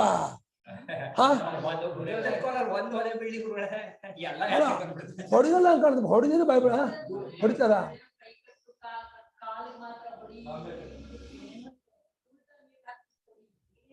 ಅಲ್ಲ ಹೆಂಗಸಲ್ಲ ಹಂಗೆಲ್ಲ ಮಾಡಕ್ಕಾಗಲ್ವಲ್ಲ. ಹೆಂಗಸಲ್ಲ ಹೊಡಿದೀಯಾ? ಹೊಡಿತಾರ? ಎಷ್ಟು ಬೇಗ ಬಾಯಿ ಬಿಡಿಸ್ತಾರೆ ಅಂದ್ರೆ ಇವತ್ತು ಅರೆಸ್ಟು, ನಾಳೆ ಎಲ್ಲ ಅಷ್ಟು ಬಿಟ್ಬಿಟ್ರೆ ಬಾಯಿ ಬಿಟ್ಟು ಎಲ್ಲ ಪಟ್ಟಿ ಮಾಡಿ ನೋಡಿದ್ರೆ ಕೊಲ್ಲದೇ ಇರುವಿಕೆ ಜಿಘಾಂಸ ಅಭಾವ ಅದು ಅಹಿಂಸನ. ನ ಅತಿಮಾನಿತ ಅಲ್ಲ ಮಾನಿತ ಸಾಕು. ಅತಿ ಆಗ್ಬೇಕು. ನಾವು ಅತಿ ಇಲ್ಲದೆ ಇರೋದು ಒಂದೇನು, ಇಲ್ಲದೆ ಇರೋದು ಒಂದೇ ಏನು. ಅತಿಯಾಗಿ ಮಾನ ಇಲ್ಲದೆ ಇರೋದು ಅಂತ ಏನು ಹೇಳ್ಬೇಕಾಗಿಲ್ಲ. ಮಾನ ಇಲ್ಲದೆ ಇದ್ದವನಾಗಿರೋದೇ ಸಾಕು. ಅತಿಮಾನಿತ ಅಂತ ವಿಶೇಷ ಕೊಡ್ತಾ ಇದ್ದಾರೆ. ಅತ್ಯರ್ಥಮಾನ ಅತಿಮಾನ ಸ ಯಸ್ಯ ವಿದ್ಯತೆ ಸಹ ಅತಿಮಾನಿ ತದ್ಭಾವ ಅತಿಮಾನಿತ ತದ್ಭಾವ ನಾತಿಮಾನಿತ. ಎಷ್ಟು ಬೇಗ ನಾತಿಮಾನಿತ ಭಾಷೆದವರು ಎಷ್ಟು ಬೇಗ ಇದ್ದಾರೆ. ಅತ್ಯರ್ಥಂಭಾವ ಅತಿಭಾವ ಅಂತ ಮಾಡಿದ್ರು, ಅತಿಮಾನಿತ ಅಂದ್ರು. ಅತಿಯಾದಂತಹ ಅಭಿಮಾನ ಪಟ್ಕೊಳ್ಳೋದು ಅತಿಮಾನ. ಅದು ಯಾರಿಗಿದೆಯೋ ಅವನು ಅತಿಮಾನಿ. ಅದಾಗಿರೋದೇ ಅತಿಮಾನಿತ. ತದ್ಭಾವ ಅತಿಮಾನಿತ ತದ್ಭಾವ ಅತಿಮಾನಿತ. ಅದಿಲ್ದೇ ಇರೋದು ಹೌದು.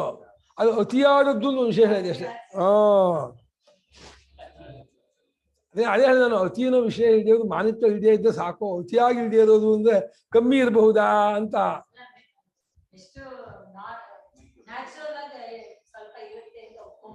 ಹಾಗೆ ಅಲ್ಲ, ದೈವಿ ಸಂಪತ್ತು ಬೇಕಾದ್ರೆ ಕಿಂಚಿತ್ ಇರಬಾರ್ತಾನೆ. ಸ್ವಲ್ಪ ಇದ್ದ ಪರವಾಗಿಲ್ಲ ಅಂದ್ರೆ ದೈವಿ ಸಂಪತ್ತು ಆಗತ್ತಾ? ನಾವು ಅತಿಮಾನಿತ ಹೆಚ್ಚಾಗಿ ಇಲ್ಲದೆ ಇರೋದು ದೈವಿ ಸಂಪತ್ತು ಅಂದ್ರೆ, ಕಿಂಚಿತ್ ಇರೋದು ದೈವಿ ಸಂಪತ್ತು ಹತ್ತ ಬಂದಾನೆ ಅನ್ಕೋಬೇಕು. ಏನೋ ಮಾಡ್ಕೋಬೇಕು, ಹೊಂದಿಸ್ಕೋಬೇಕು. ಆತ್ಮನಃ ಪೂಜ್ಯತ ಅತಿಶಯ ಭಾವನಾ ಭಾವ ಇತ್ಯರ್ಥ. ತನಗೆ ನಾವು ಎಲ್ಲೋ ಒಂದು ಸಭೆಗೆ ಹೋದ್ರೆ, ಯಾವುದೋ ಒಂದು ಫಂಕ್ಷನ್ಗೆ ಹೋದ್ರೆ, ಯಾವುದೋ ಇನ್ನೊಂದಕ್ಕೆ ಹೋದ್ರೆ ಅಲ್ಲಿ ತನಗೆ ಒಂದು ಗೌರವ ಕೊಡಬೇಕು, ಪೂಜೆ ಮಾಡಬೇಕು, ಒಳ್ಳೆ ಉತ್ಸವ ಆಸನ ಮೇಲೆ ಕೂರಿಸ್ಬೇಕು, ಕುರ್ಚಿ ಮೇಲೆ ಪೀಠದ ಮೇಲೆ ಹಾರ ಹಾಕಬೇಕು, ಪಾದ ತೊಳಿಬೇಕು, ಶಾಲೆ ಹೊದಿಸ್ಬೇಕು ಇತ್ಯಾದಿಗಳೆಲ್ಲ ನಿರೀಕ್ಷೆ ಇದೆಯಲ್ಲ. ಎಲ್ಲ ಅತಿಮಾನ. ಹೇಳ್ಬಾರ್ದು ಅಷ್ಟೇ. ಯಾವ ಫಂಕ್ಷನ್ ಬಂದ್ರು ಎಲ್ರು ಎಲ್ಲ ಬಿಟ್ಬಿಟ್ಟು ಹೋಗಿ ಅವ್ರನ್ನ ಸ್ವಾಗತಿಸ್ಕೊಂಡು ಮುಂದೆ ಕುರ್ಚಿ ಮೇಲೆ ಕೂರಿಸಿ ಅವ್ರಿಗೆ ಸನ್ಮಾನ ಮಾಡಿಸಿ, ಮದ್ವೆ ಗಿದ್ವೆ ಅಂದ್ರೆ ಆ ಹುಡುಗ ಹುಡುಗಿ ಫಸ್ಟ್ ಹಾಕೊಂಡ್ಬಂದು ನಮಸ್ಕಾರ ಮಾಡಿಸಿ ತಂದೆ ತಾಯಿ ಎಲ್ಲ ಇದು ಮಾಡಿದ್ರೆ ಇದು ಇಲ್ಲ ಅಂತ ಅಲ್ಲೇ ಬಂದೆ ರಾಕೆ ಅವಮಾನ ಆಗುತ್ತೆ ನನಗೆ. ನನ್ಗೆ ಯಾರು ನನ್ನನ್ನ ಇದೇ ಮಾಡ್ಲಿಲ್ಲ, ಮನೆ ಹಿರಿಯ ನಾನು ಎಲ್ಲ ಶುರು. ಅದೇನೋ ಪೂರ್ವಭಾವಿಯಾಗಿ ಮನಸ್ಸೇನೋ ಇಟ್ಕೊಂಡ್ಬಿಟ್ಟಿರ್ತಾರೆ, ನಂಗೆ ಇಷ್ಟು ನಂಗೆ ಸಿಗಬೇಕು ಗೌರವ ಮರ್ಯಾದೆ. ಅದೇ ತಪ್ಪು. ನಾನು ಎಲ್ಲರಂತೆ ಸಾಮಾನ್ಯ ಮನುಷ್ಯ, ನಾನು ಏನು ವಿಶೇಷ ಅಲ್ಲ, ಎಲೆ ಮರೆ ಕಾಯಿಂದ ಇರಬೇಕು. ಏನು ಕರೆದಿದ್ದಾರೆ ಪಾಪ, ಅವ್ರಿಗೆ 108 ಇರುತ್ತೆ, ಎಲ್ಲರನ್ನೂ ಮಾತಾಡಿಸ್ಬೇಕು, ಎಲ್ಲರೂ ನೋಡ್ಬೇಕು, 108 ಕೆಲಸ ಇರುತ್ತೆ. ಅಕಸ್ಮಾತ್ ನಾನು ಮಾತಾಡ್ಸಿಲ್ಲ ಅಂದ್ರೆ ಏನು ಅಪರಾಧ ಅಂತ ತಾನೇ ಮುಂಚೆ ಅರ್ಥ ಮಾಡ್ಕೊಂಡ್ಬಿಟ್ರೆ ಏನೂ ಆಗಲ್ಲ. ತುಂಬ ನಿರೀಕ್ಷೆ ಇಟ್ಕೊಂಡು ಹೋಗ್ಬಿಟ್ಟು ಆಗಲಿಲ್ಲ ಅಂದ್ಬಿಟ್ರೆ ತುಂಬಾ ನಮಸ್ಕಾರ ಮಾಡಲಿಲ್ಲ, ಸತ್ಕಾರ ಮಾಡಿಸ್ತಿಲ್ಲ, ಯಾವ ಮಟ್ಟಕ್ಕೆ ಗೊತ್ತಾಗಲ್ಲ. ತುಂಬಾ ತಪ್ಪು. ನಮ್ಮನ್ನೊಬ್ರು ಇದ್ದಾರೆ, ಅವ್ರು ಮಾಡಿಸ್ಬಾರ್ದು ಅಂತ ಏನಿಲ್ಲ, ಅವ್ರಿಗೆ ಬರ್ಬನೆ ಹೋಗಿದ್ರು. ಯಾವಾಗ ಗೊತ್ತಾಗುತ್ತೆ ಅಂದ್ರೆ ನಮಗೆ ಯಾವಾಗಲೂ ಹರ್ಟ್ ಆದಾಗ, ನಮ್ಗೆ ಅವಮಾನ ಆದಾಗ, ಅವಾಗ ನಾವು ಯಾವ ರೀತಿ ಅದನ್ನ ರಿಯಾಕ್ಟ್ ಮಾಡ್ತೀವಿ ಅನ್ನೋದ್ಮೇಲೆ ನಮಗೆ ಎಷ್ಟೊಂದು ಎಫೆಕ್ಟ್ ಆಗಿದೆ ಅಂತ ಗೊತ್ತಾಗುತ್ತೆ. ನಾವು ಏನೂ ರಿಯಾಕ್ಟ್ ಮಾಡ್ಕೊಂಡಿಲ್ಲ, ಇದಾಗಲಿಲ್ಲ ಅಂದ್ರೆ ಇದಾಗ ಅನ್ಸೋದಿಲ್ಲ. ನಮ್ಮ ಲಿಂಗದಲ್ಲಿ ನರಸಿಂಹಮೂರ್ತಿ ಇದ್ದಪ್ಪ, ಪುಣ್ಯಾತ್ಮ ಮಾವು, ಎಷ್ಟು ವಿದ್ಯಾವಂತ ಗೊತ್ತವರು. ವ್ಯಾಕರಣದಲ್ಲಿ, ಮೀಮಾಂಸದಲ್ಲಿ, ವೇದಾಧ್ಯದಲ್ಲಿ ತುಂಬಾ ವಿದ್ಯಾವಂತರು. ಆದ್ರೆ ಅವ್ನು ಸಭೆ ಕರೆದ ಎಲ್ಲಿ ಕೂರೋ ಗೊತ್ತಾ, ಬಾಗಿಲ ಹತ್ರ ಹುಡುಗರ ಜೊತೆ ಹಾಲು ಹೋಗಿಸ್ಕೊಳ್ಳೋರು. ಅವರೇ ಹೋಗೋರು. ಇಲ್ಲಿ ಬರ್ರಿ ಎಸ್ಕೊಂಡು ಕಾಲ ಮೇಲೆ ಕೂರ್ಸ್ಬೇಕು ಅವ್ರ ಮುಂದಕ್ಕೆ. ಪರವಾಗಿಲ್ಲಪ್ಪ, ನಂಗೆ ಏನು ತೊಂದರೆ ಇಲ್ಲಪ್ಪ, ಇರ್ತೀನಿ, ಎಲ್ಲ ಕೂತ್ಕೊಳ್ಳಿ, ದೊಡ್ಡವೆಲ್ಲ ಕೂತಿದ್ದಾರೆ, ಕೂತ್ಕೊಳ್ಳಿ. ಏನು ತಾಂಬ ಎಲ್ಲಿ ಕೊಟ್ರೆ ಏನು ಕೊಡಿ ತಾಂಬೂಲ ಅಂತ ತಗೊಂಡು ಸುಮ್ಮನೆ ಹೋಗ್ಬಿಡೋರು. ಒಂದು ಚುಟಿಗೆ ಮಾತಾಡ್ತಿರ್ಲಿಲ್ಲ ಅವರು. ಅವರಾಗೆ ಅವ್ರ ಹತ್ರನೇ ಏನೋ ಮಾತಾಡಿ ಅಂತಂದ್ರೆ ಇಷ್ಟು ಚೆನ್ನಾಗಿ ಮಾತಾಡೋರು ಗೊತ್ತಮ್ಮ. ಒಂದು ಸಭೆಯಲ್ಲಿ ಮಾತಾಡಿ ಅಂದ್ರೆ ಅವ್ರ ಹತ್ರ ತುಂಬಾ ಚೆನ್ನಾಗಿ ಮಾತಾಡೋದು. ಒಬ್ಬ ಶಾರ್ಟ್ ಅಂಡ್ ಸ್ವೀಟು. ಕೆಲವು ಜನ ಮಾತಾಡ್ತಾರಲ್ಲ, ಬಿಡವೇ ಮಾತಾಡೋ ಕೊಟ್ಬಿಟ್ರೆ ಅವ್ರಿಗೆ. ಅಲ್ಲೇ ಪಾಪ ಅವ್ರಿಗೆ ಅರ್ಜೆಂಟ್ ಆಗ್ತಾ ಇರುತ್ತೆ, 5 ನಿಮಿಷ 10 ನಿಮಿಷ ಹೋಗ್ಬೇಕು, ಊಟ ಇಲ್ಲ ಅಂತ. ಇವ್ರು ಕೊನೆಗೆ ಏನೇನು ಜಾಗ ಹೇಳ್ತಾ ಇದ್ದಾರೆ. ಅವ್ರು ಮಾತ್ರ 2-3 ನಿಮಿಷ ಪ್ಲಸ್ 2-3 ನಿಮಿಷ ಹೇಳ್ಬಿಟ್ಟು ಆಯ್ತು, ಈ ವಧುವರರಿಗೆ ಪರಮೇಶ್ವರ ಆಯುರಾರೋಗ್ಯ ಐಶ್ವರ್ಯ ಕೊಡ್ಲಿ, ಆ 2 ಕುಟುಂಬವರೆಗೂ ಸ್ವಪ್ನವಾಗಿ ಎಲ್ಲ ಭಗವಂತ ಒಳ್ಳೇದು ಮಾಡಲಿ, ಎಲ್ಲರೂ ಸುಖವಾಗಿದೆ ಅಂತ ಮುಗಿಸ್ಬಿಡ್ತಾರೆ. ಹಾಗೆ ತುಂಬಾ ಮಾತಾಡ, ಯಾವ್ದಾದ್ರು ಒಂದು ಮಂತ್ರಕ್ಕೆ ಅರ್ಥ ಹೇಳಿಂದ ಅದು ಶಾರ್ಟ್ ಆಗಿ ಹೇಳ್ತಾರೆ. ಒಂದು ಅರ್ಥ ಹೇಳ್ತಾರೆ, ತುಂಬಾ ಚೆನ್ನಾಗಿ ಅರ್ಥ ಹೇಳ್ತಾರೆ. ತುಂಬಾ ವಿಸ್ತಾರ ಕೊಟ್ಕೊಂಡು ಅದಕ್ಕೆ ಇನ್ನೊಂದು ಕೋಟ್ ಮಾಡಿ ಅದಕ್ಕೆ ಇನ್ನೊಂದು ಅರ್ಥ ಹೇಳಿ ಹಾಗೆಲ್ಲ ಮಾಡಕ್ ಹೋಗಲ್ಲ ಅವರು. ನಾನು ನೋಡಿದಲ್ಲಿ ತುಂಬಾ ಅವರು ಇದಾಗಿದ್ದು ಲಿಂಗ ನರಸಿಂಹಮೂರ್ತಿ ಪುಣ್ಯಾತ್ಮರು. ತದ್ಭಾವ ತನಗೆ ಪೂಜ್ಯತಾ ಅತಿಶಯ, ಪೂಜ್ಯತೆಯಲ್ಲಿ ಅತಿಶಯ. ಎಲ್ಲರೂ ಕೊಟ್ಟ ಪೂಜೆ, ನನಗೆ ಹಾಕಿರೋ ಹಾರ ಬಾಕಿಯವರು ಎಲ್ರಿಗೂ ಹಾಕಿರೋ ಹಾರಕ್ಕಿಂತ ಸ್ವಲ್ಪ ಗ್ರ್ಯಾಂಡ್ ಆಗಿರ್ಬೇಕು, ಸ್ವಲ್ಪ ಅದು ದಪ್ಪ ಇರಬೇಕು. ಅದು ದಂಟು ಇದನ್ನ ದಿಂಡು ಹಾರ ಹಾಕ್ಬೇಕು. ಅವ್ರಿಗೆಲ್ಲ ಸುಗಂಧರಾಜ ಹಾರ ಆದ್ರೆ ನಂಗೆ ದಿಂಡು ಹಾರ ಹಾಕ್ಬೇಕು. ಆ ದಿಂಡು ಹಾರಕ್ಕೆ ಮಧ್ಯೆ ಇದು ಬೇರೆ ಗುಲಾಬಿ ಏನೋ ಇರಬೇಕು, ಅದಕ್ಕೆ ಬೇರೆ ಜಲ್ಲಿ ಕಾಗದದ್ದು ಏನೋ ಇರುತ್ತಲ್ಲ, ಏನೋ ಅಂತಾರೆ ಅದು ಕಾಗ ಒಂದು ಗಿರ್ಗಿ ಬೀಳ ಕಾಗ ಹಾಕಿರ್ತಾರಲ್ಲಮ್ಮ, ಜರಿಪೆಟ್ಟು, ಏನೇನೋ ನಿರೀಕ್ಷಣೆ ಮಾಡಿ ಭ್ರಾಂತಿ. ಈ ಹಣಕ್ಕೆ ಏನ್ ಮಾಡಿದ್ರೆ ತಾನೇ ಏನ್ ವಿಶೇಷ. ಭವಂತಿ ಅಭಯಾದೀನಿ ಏತದಂತಾನಿ ಸಂಪದಂ ಅಭಿಜಾತಸ್ಯ.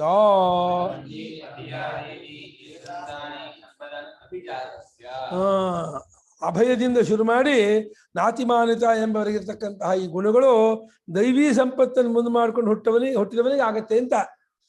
ಏತದಂತ ಇಲ್ಲಿವರೆಗಿರ್ತಕ್ಕಂತಹ ಸಂಪತ್ತು ಅದನ್ನು ಮುಂದೆ ಮಾಡ್ಕೊಂಡು ಹುಟ್ಟಿದವನಿಗೆ ಆಗತ್ತೆ ಎಂದು. ಯಾವುದನ್ನು ಮುಂದೆ ಮಾಡ್ಕೊಂಡು ಹುಟ್ಟಿದವನಿಗೆ ಕಿಂ ವಿಶಿಷ್ಟಾಂ ಸಂಪದಂ, ಎಂಥ ಸಂಪತ್ತನ್ನು ಮುಂದೆ ಮಾಡ್ಕೊಂಡು ಹುಟ್ಟಿದವನಿಗೆ ಈ ಗುಣ ಇರುತ್ತೆ ಅಂತ ಕೇಳಿದ್ರೆ, ದೈವೀಂ ದೇವಾನಾಂ ಯಾ ಸಂಪತ್ತು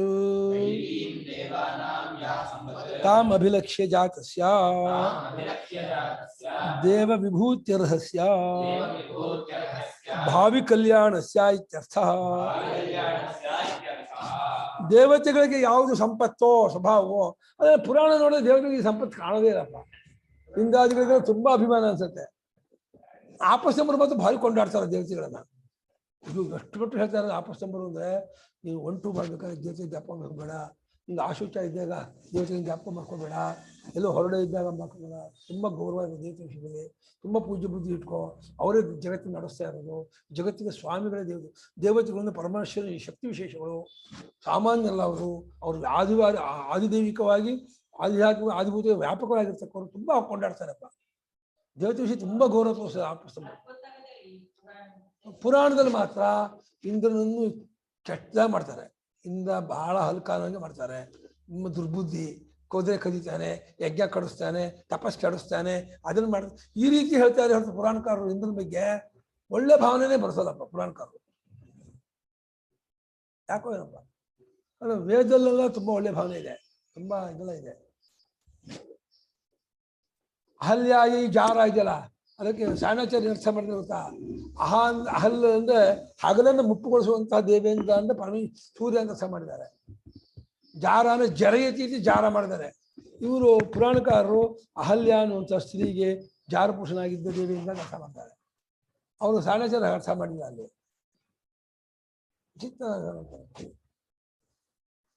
ಹೀಗೆ ಎಂಥ ಸಂಪತ್ತನ್ನು ಮುಂದೆ ಮಾಡಿಕೊಂಡು ಹುಟ್ಟಿದವನಿಗೆ ಕೇಳಿದ್ರೆ, ದೇವತೆಗಳಿಗೆ ಯಾವುದು ರಕ್ತಗತವಾದ ಸ್ವಾಭಾವಿಕವಾದ ಸಂಪತ್ತಿರುತ್ತೋ ಅವರಲ್ಲಿ ಸತ್ಯ, ಅಹಿಂಸೆ, ಬ್ರಹ್ಮಚರ್ಯ ಅನ್ನೋದು ಮೂರ್ತಿಮತ್ತಾಗಿರುತ್ತೆ. ಎಲ್ಲ ಸದ್ಗುಣಗಳು ಅವನಲ್ಲಿ ಮೂರ್ತಿಮತ್ತಾಗಿರುತ್ತೆ. ಅಂಥ ಸಂಪತ್ತನ್ನು ಮುಂದೆ ಮಾಡಿಕೊಂಡು ಆ ದೇವ ವಿಭೂತಿಗೆ ಅರ್ಹನಾದವನು ಅಂದರೆ ಮುಂದೆ ಅವನಿಗೆ ಒಳ್ಳೆಯದಾಗಬೇಕಾಗಿರೋದು ಅಂತ ಭಾವಿ ಕಲ್ಯಾಣ, ಮುಂದೆ ಅವನಿಗೆ ತತ್ವಜ್ಞಾನ ಆಗುತ್ತೆ, ಮುಕ್ತನಾಗ್ತಾನೆ, ಕೃತಾರ್ಥನಾಗ್ತಾನೆ. ಅಂಥ ಮನುಷ್ಯನಿಗೆ ಈ ಗುಣಗಳೆಲ್ಲ ಇರುತ್ತೆ. ಯಾರಿಗೆ ಮುಂದೆ ಒಳ್ಳೆಯದಾಗಬೇಕೋ, ಯಾರು ಮುಂದೆ ಕೃತಾರ್ಥನಾಗಬೇಕೋ ಅಂಥ ಮುಮುಕ್ಷಿಗೆ, ಮಹಾತ್ಮನಿಗೆ ಈ ದೈವಿ ಸಂಪತ್ತೆಲ್ಲ ಅಳವಟ್ಕೊಂಡಿರುತ್ತೆ, ಕೂಡ್ಕೊಂಡಿರುತ್ತೆ, ಸೇರ್ಕೊಂಡಿರುತ್ತೆ. ಅಪ್ಪ ಅರ್ಜುನ ಈಗ ಮುಂದಕ್ಕೆ ಹೇ ಭಾರತ ಅಥ ಇದಾನೀಂ ಆಸುರಿ ಸಂಪದುಚ್ಯತೆ. ಇನ್ನು ಈಗ ಮುಂದಕ್ಕೆ ಆಸುರಿ ಸಂಪತ್ತಿನ ವಿಚಾರವನ್ನ ಹೇಳ್ತೀನಿ, ಹೇಳಲಾಗತ್ತೆ ಅಂದ್ರು. ಅದು ಆಸುರಿ ಸಂಪತ್ತನ್ನು ಅದನ್ನು ಸಂಕ್ಷಿಪ್ತ ಹೇಳಿಬಿಟ್ಟು ಆಮೇಲೆ 5ನೇ ಶ್ಲೋಕದಲ್ಲಿ ಇದರ ಕಾರ್ಯವನ್ನು ಹೇಳಿ ಆಮೇಲೆ ವಿಸ್ತಾರ ಆಸುರಿ ಸಂಪತ್ತು ಹೇಳ್ತಾರೆ. ದಂಭೋ ದರ್ಪೋತಿ ಮಾನಶ್ಚ ಕ್ರೋಧ ಪಾರುಷ್ಯಮೇವ ಚ ವಿಜ್ಞಾನಂ ಚಾಭಿಜಾತಸ್ಯ ಪಾರ್ಥ ಸಂಪದಮಾಸುರೀ. ದಂಭೋ ದರ್ಪೋಭಿಮಾನಶ್ಚ ಕ್ರೋಧಃ ಪಾರುಷ್ಯಮೇವ ಚ ಅಜ್ಞಾನಂ ಚಾಭಿಜಾತಸ್ಯ ಪಾರ್ಥ ಸಂಪದಮಾಸುರೀ. ದಂಭಃ ದರ್ಪಃ ಅತಿಮಾನಃ ಚ ಕ್ರೋಧಃ ಪಾರುಷ್ಯಂ ಏವ ಚ ಅಜ್ಞಾನಂ ಚ ಅಭಿಜಾತಸ್ಯ ಪಾರ್ಥಃ ಧ್ಯಾನ ಹೇಳ, ಗಡಿಬಿಡಿ ಮಾಡ್ಕೋಬೇಡ. ಪಾರ್ಥ ಸಂಪದಂ ಆಸುರೀಂ. ಆಸುರೀಂ ಸಂಪದ, ಸಂಪತ್ ಶಬ್ದ ಸ್ತ್ರೀಲಿಂಗವಾದ್ರಿಂದ ಆಸುರೀಂ ಹಾಕಿದ್ರು. ದಂಭ ಅಂದ್ರೆ ಧರ್ಮಧ್ವಜಿತ್ವ, ದರ್ಪ ಅಂದ್ರೆ ಧರ್ಮವನ್ನು ಅತಿಕ್ರಮಣ ಮಾಡುವಂತ ಒಂದು ಸೊಕ್ಕಿಗೆ ದರ್ಪ ಅಂತಾರೆ. ಅತಿಮಾನ ಅಂದ್ರೆ ಈಗ ಆಗ್ತಲ್ಲ, ತುಂಬಾ ಅಭಿಮಾನ ಪಟ್ಕೊಳ್ಳೋದು. ಕ್ರೋಧ ಅಂದ್ರೆ ಸಿಟ್ಟು, ಒಂಥರ ಹಲ್ಕಚ್ಕೋಷ್ಟು ಮಟ್ಟ ಸಿಟ್ಟು, ಭಾರಿ ಸಿಟ್ಟು ಸ್ವಭಾವ. ಏನ್ ಮಾಡಿದ್ರು ಅವ್ರಿಗೆ ಯಾರು ಇದ್ದು ಏನ್ ಮಾಡಿ ಬೈತಾರಪ್ಪ, ಕೂತ್ಕೊಂಡ್ರೆ ಬೈತಾರೆ, ನಿಂತ್ಕೊಂಡ್ರೆ ಬೈತಾರೆ. ಅದು ಇರತ್ತಲ್ಲ, ಭಾಳ ವಿಚಿತ್ರ ಸಿಟ್ಟು. ಪಾರುಷ್ಯ ಅಂದ್ರೆ ಪುರುಷ ಭಾವ, ಹೊರಟು ಮಾತಾಡೋದು, ಚುಚ್ಚು ಮಾತಾಡೋದು. ಇದಕ್ಕೆ ಒಬ್ಬೊಬ್ಬರು ಉದಾಹರಣೆ ಕೊಡ್ತಿದ್ದು. ಒಬ್ಬರು ಕಂಸ, ರಾವಣ, ಏನಾದ್ರು ಇದಕ್ಕೆ ಸಿಟ್ಟಿಗೆ ಹಿರಣ್ಯಕಶಿಪು ಕೊಡೋರು. ಹಿರಣ್ಯಕಶಿಪು ಮಹಾ ಸಿಟ್ಟನು ಅಂತ. ದಂಭ ದಪ್ಪ ದುರ್ಯೋಧನ ಒಬ್ಬ, ಕಂಸ ಒಬ್ಬ ಇವನು ಜರಾಸಂಧ. ಒಬ್ಬೊಬ್ಬರು ನನಗೆ ಪುರುಷರಿಗೆ ಚುಚ್ಚು ಮಾತಿಗೆ ಶಿಶುಪಾಲ ಚುಚ್ಚು ಮಾತಾಡ್ತಿದ್ನಲ್ಲ ಪರಮಾತ್ಮಗೆ. ಒಬ್ಬೊಬ್ಬರು ಉದಾಹರಣೆ ಕೊಡ್ತಿದ್ದ. ಹಾಗೆ ಹಾಳ ಹೋದು ಅವರ ಅನ್ನೋಕ್ಕೆ, ಈ ಗುಣ ಇಟ್ಕೊಂಡು ಅವ್ರೆಲ್ಲ ಹೇಗೆ ಹಾಳ ಹೋದು ಅನ್ನೋಕ್ಕೆ ಒಬ್ಬೊಬ್ಬರಿಗೆ ಒಂದೊಂದು ಗುಣಕ್ಕೂ ಒಬ್ಬೊಬ್ಬರ ಕಥೆ ಹೇಳಿಬಿಟ್ಟು ಇಂಥದ್ದು ಈ ಗುಣದ ಮೃತ್ಯು ಬರುತ್ತೆ, ನಾಶವಾಗುತ್ತಾನೆ, ಹಾಳ ಹೋಗ್ತಾನೆ ಅಂತ. ಇದು ಆಸುರೀಂ ಸಂಪದಂ ಅಭಿಜಾತಸ್ಯ, ಅಸುರರಿಗೆ ಇಷ್ಟವಾದಂತಹ ಸಂಪತ್ತು, ಅಂದರೆ ಅಸುರಲ್ಲಿ ಇರುವಂತಹ ಸಂಪತ್ತು, ಆ ಐಶ್ವರ್ಯ, ಆ ಗುಣ, ಆ ನಡವಳಿಕೆ, ಅದನ್ನು ಮುಂದೆ ಮಾಡ್ಕೊಂಡಿದ್ದವನಿಗೆ ಇದೆಲ್ಲ ಮೂರ್ತಿಮತ್ತಾಗಿರುತ್ತೆ.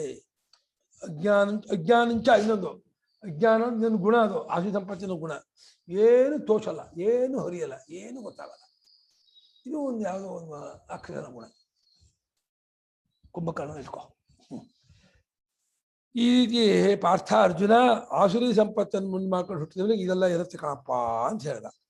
ದಂಭ ಧರ್ಮಧ್ವಜಿತ್ವಂ, ಧರ್ಮಧ್ವಜ.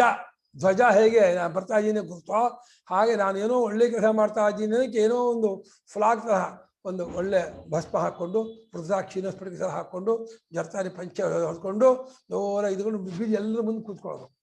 ತೋರ್ಗಾಣಿಕೆ. ಒಳಗೇನೂ ಇಲ್ಲ, ಭಾವನೆ ಇಲ್ಲ, ಮಂತ್ರಾರ್ಥ ಗೊತ್ತಿಲ್ಲ, ದೇವತೆ ಮೇಲೆ ಪ್ರೇಮ ಇಲ್ಲ, ಯಾವ ಭಕ್ತಿಯೂ ಇಲ್ಲ, ಸುಮ್ಮನೆ ಜನರು ತೋರ್ದಾಗಿ ತುಂಬಾ ಅನುಷ್ಠಾನವಂತ ಅಂತ ನಾನು ಅಂದ್ಕೊಂಡು ನನಗೆ ಎಲ್ಲರೂ ನಮಸ್ಕಾರ ಮಾಡಿ ಇದ್ದು. ವಾಟ್ಸ್ಆಪ್ ಸ್ಟೇಟಸ್ ಹೊಸ ಟೆಕ್ನಾಲಜಿ ಇದರಲ್ಲಿ ವಾಟ್ಸ್ಆಪ್ ಸ್ಟೇಟಸ್ ಹಾಕ್ಬಿಡೋದು ಎಲ್ಲ ಪ್ರಚಾರ ಆಗ್ಲಿ ಅಂತ. ಈ ಕಡೆ ಹೇಳ್ದಂಗೂ ಇಲ್ಲ, ಎಫರ್ಟ್ ಇಲ್ಲ, ಎಲ್ರಿಗೂ ಗೊತ್ತು. ಎಷ್ಟೆಷ್ಟು ತರಹ ಮಾಡ್ಬೋದು ಮೋಸ ಮಾಡ್ತಾ ಇದ್ದಾರೆ.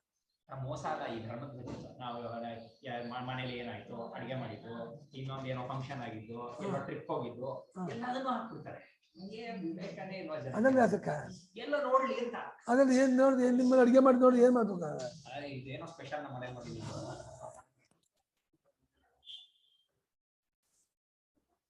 ದರ್ಪ ವಿದ್ಯಾ ಧನ ಸ್ವಜನಾದಿ ನಿಮಿತ್ತ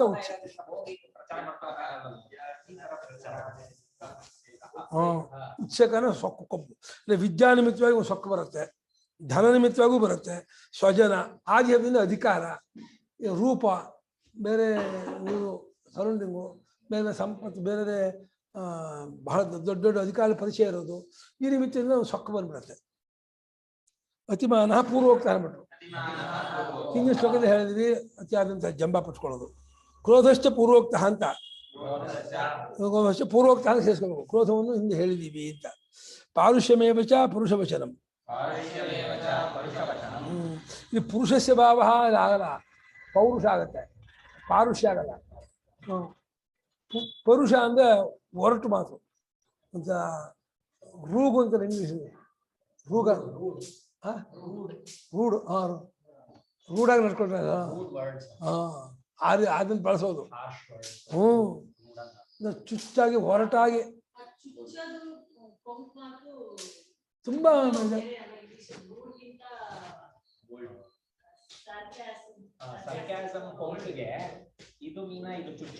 ಚುಚ್ಚು ಮಾತು. ಭಾಷಿಕಾರ ಅಂತ ಭಾಷಿಕಾರ ಉದಾಹರಣೆ ಕೊಡ್ತಾರೆ. ಆ ಒಟ್ಟು ಮಾತಿಗೆ ಏನು ಅಂದ್ರೆ, ಯಥಾ ಕಾಣಂ ಚಕ್ಷುಷ್ಮಾನ್ ವಿರೂಪಂ ರೂಪವಾನ್ ಹೀನಾಭಿಜನಂ ಉತ್ತಮಾಭಿಜನ ಇತ್ಯಾದಿ.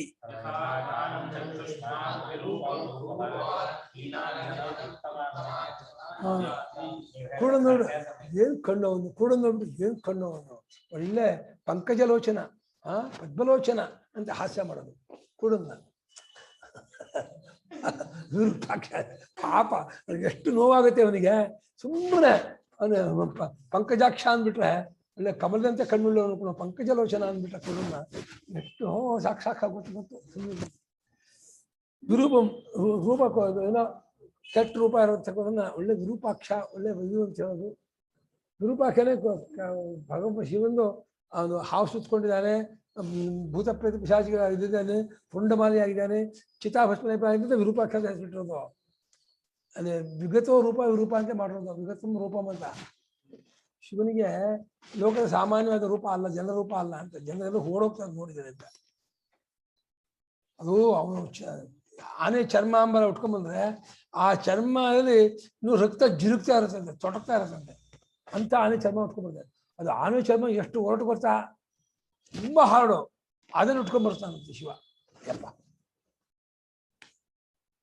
ಇವನು ಒಳ್ಳೆ ಪೀತಾಂಬರಧಾರಿಯಾಗಿ, ಪಟ್ಟೆ ಪೀತಾಂಬರಧಾರಿ ರೇಷ್ಮೆ ಉಟ್ಕೊಂಡು, ವನಮಾಲಿಧಾರಿಯಾಗಿ, ಕೌಸ್ತುಭಧಾರಿಯಾಗಿ ಬಹಳ ಅಲಂಕಾರ ಟಿಪ್ ಟಾಪ ಬರ್ತಾನೆ ನಾರಾಯಣ. ಹೀಗೆ ಕಿಂವಾಸಸೆ ಇತ್ಯರ್ಥ ವಿಚಾರಣೀಯಂ. ಬಟ್ಟೆಲಿ ಏನೋ, ಯಾವ ಬಟ್ಟೆ ಅದೇನು ಅಂತ ಹಾಗನ್ಬೇಡಿ, ಅಲ್ಲಿ ವಿಚಾರ ಮಾಡೋದಿದೆ. ವಾಸ ಪ್ರಧಾನಂ ಖಲು ಯೋಗ್ಯತಾಯ. ಯೋಗ್ಯತೆಗೆ ಬಟ್ಟೆ ಬಹಳ ಮುಖ್ಯ. ಹೇಗಿದೆ ವಾಸ ಪ್ರಧಾನಂ ಖಲು ಯೋಗ್ಯತಾಯ. ಪೀತಾಂಬರಂ ವೀಕ್ಷ ದದೌ ಸ್ವಕನ್ಯಾಂ. ಪೀತಾಂಬರ ಉಟ್ಕೊಂಡ್ಬಂದಂತಹ ನಾರಾಯಣನಿಗೆ ಸಮುದ್ರರಾಜ ತನ್ನ ಲಕ್ಷ್ಮಿಯನ್ನೇ ಕೊಟ್ಟ.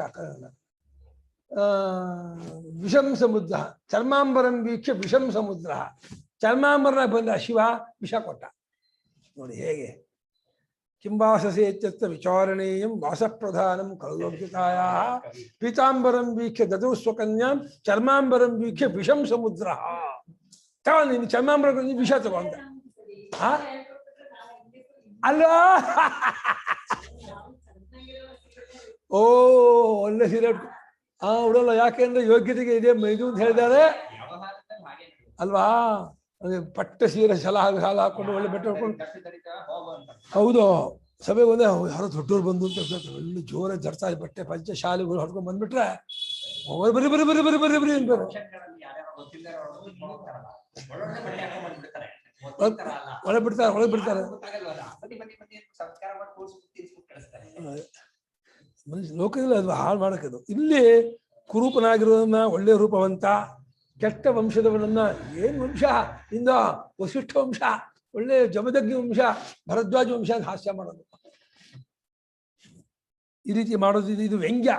ಇದನ್ನು ಪರುಷ ಅಂತ ಇದ್ದಾರೆ. ವ್ಯಂಗ್ಯ ಮಾಡೋದು, ಚುಚ್ಚು ಮಾತಾಡೋದು, ಕೊಂಕು ಮಾತಾಡೋದು ಇದು ಪರುಷ ವಚನ. ಅಜ್ಞಾನಂಚ ಅವಿವೇಕ ಜ್ಞಾನಂ ಕರ್ತವ್ಯಾದಿ ವಿಷಯ ಮಿಥ್ಯಾ ಪ್ರತ್ಯಯ ಅಭಿಜಾತಸ್ಯ ಪಾರ್ಥ.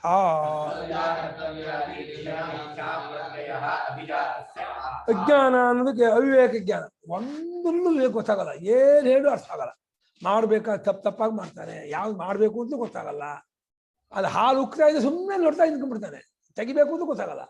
ಆ ಮಗು ಏನೋ ಒಲೆ ಹತ್ತ ಹೋಗ್ತಿದ್ದೆ ಏನೋ ಸುಮ್ಮನೆ ನೋಡ್ತಾ ಕುತ್ಕೊಂಡ್ಬಿಡ್ತಾನೆ. ಎತ್ಕೋಬೇಕು ಮಗುನ ಕಟ್ ಮಾಡಿದ್ರೆ ಅದು ಗೊತ್ತಾಗಲ್ಲ. ಪೆದ್ರು ಏನು ಕೆಲ ಜನಕ್ಕಂತೂ ತುಂಬಾ ಜನ ಆ ಎಣ್ಣೆ ಗಿಣ್ಣೆ ಚಲ್ಲಿ ಸುಮ್ಮನೆ ನಿಡ್ಕೊಂಡಿರ್ತಾರೆ.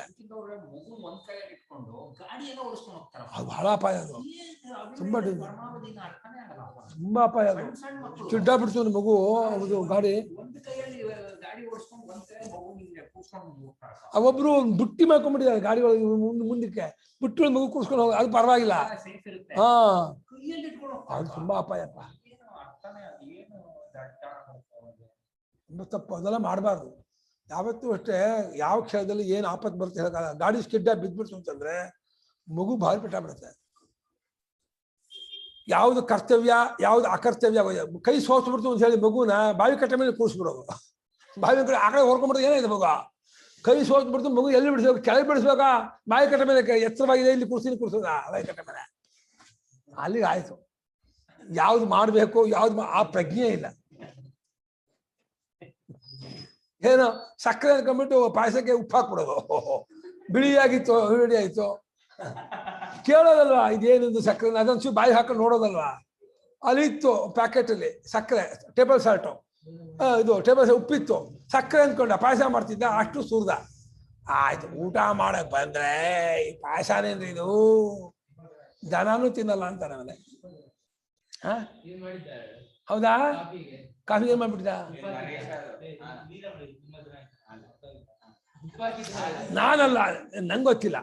ಎಲ್ಲ ಕರ್ತವ್ಯವಂತಾದ ವಿಷಯದಲ್ಲಿ ತಪ್ಪು ತಿಳುವಳಿಕೆ ಪಟ್ಕೊಳ್ಳೋದಿದೆಯಲ್ಲ, ಇದು ಈ ಆಸುರಿ ಸಂಪತ್ತನ್ನು ಮುಂದೆ ಮಾಡ್ಕೊಂಡು ಹುಟ್ಟಿದವನಿಗೆ ಈ ಗುಣ ಇರುತ್ತೆ. ಮತ್ತೆ ಬರಿತಾ ಇದ್ದಾರೆ ಕಿಮಭಿಜಾತಸ್ಯ ಇತಿ ಆಹಾ ಸಂಪದಂ ಆಸುರೀಂ. ಆಸುರೀಂ ಬರ್ಕೊಂಡಿದ್ದೀರಾ? ಇದೆಯಾ? ನಮ್ದಲ್ಲಿ ಇರ್ಲಿಲ್ಲ. ಅಸುರಾಣಾಂ ಸಂಪತ್ ಆಸುರೀ ತಾಮ್ ಅಭಿಜಾತಸ್ಯ ಇತ್ಯರ್ಥಃ. ಹನ್ನೊಂದಕ್ಕೆ ಆಗಾಯ್ತು. ಯಾವುದನ್ನು ಮುಂದೆ ಮಾಡ್ಕೊಂಡು ಹುಟ್ಟಿದವನಿಗೆ ಅಂದ್ರೆ ಅದಕ್ಕೆ ಹೇಳ್ತಾನೆ ಪರಮಾತ್ಮ ಸಂಪತ್ತನ್ನ ಅಂತ. ಯಾವ ಸಂಪತ್ತು? ಆಸುರಿ ಸಂಪತ್ತು. ಅಂದ್ರೆ ಅಸುರರಿಗೆ ರಾಕ್ಷಸರಿಗೆ ಸಹಜವಾಗಿ ಸ್ವಾಭಾವಿಕವಾಗಿ ಇರುವಂತಹ ಗುಣವೇ ಅದನ್ನೇ ಸಂಪತ್ತು ಅಂತಂದ್ರೆ. ಅವರ ಸಂಪತ್ತು ಅಂದ್ರೆ ಅವರಿಗೆ ಅದು ಬಹಳ ಮೆಚ್ಚುಗೆ ಉಂಟು ಮಾಡುವ ನಡವಳಿಕೆ. ಅದನ್ನು ಮುಂದೆ ಮಾಡ್ಕೊಂಡು ಹುಟ್ಟಿದವನಿಗೆ ಈ ಕೆಟ್ಟ ಗುಣಗಳೆಲ್ಲ ಇರುತ್ತೆ. ಇದನ್ನ ದುರ್ಗುಣಗಳು, ಕೆಟ್ಟ ಗುಣಗಳು. ಇದನ್ನು ಬಿಡೋಕ್ಕೋಸ್ಕರ ಇದನ್ನು ಪಟ್ಟಿ ಮಾಡ್ತಿದ್ದಾನೆ, ಅದನ್ನ ಸ್ವೀಕಾರ ಮಾಡೋಕ್ಕೋಸ್ಕರ ಅದನ್ನ ಹೇಳ್ದ. ಈಗ ಅರ್ಜುನಿಗೆ ಬಂತು, ನನ್ನನ್ನು ಪರಮಾತ್ಮ ಯಾವುದಕ್ಕೆ ಸೇರಿಸ್ತಾನೆ ಅಂತ ಗಾಬರಿ ಆಯ್ತು. ನನ್ನನ್ನು ಅಸುರ ಸಂಪತ್ತು ಸೇರಿಸ್ತಾನ ಪರಮಾತ್ಮ, ದೈವಿ ಸಂಪತ್ತು ಸೇರಿಸ್ತಾನ ಅಂದ್ರೆ ಮಾಶುಚ ಸಂಪದಂ ದೈವೀಂ ಅಭಿಜಾತೋಸಿ ಪಾಂಡವ ಅಂತ. ನೋಡಿ ಎಷ್ಟು ಬುದ್ಧಿವಂತನು, ಅನುಪಮ ಅವ್ರು ಓದಿಸ್ತಾನೆ ಅಂತ ಹೇಳ್ಬಿಟ್ಟು.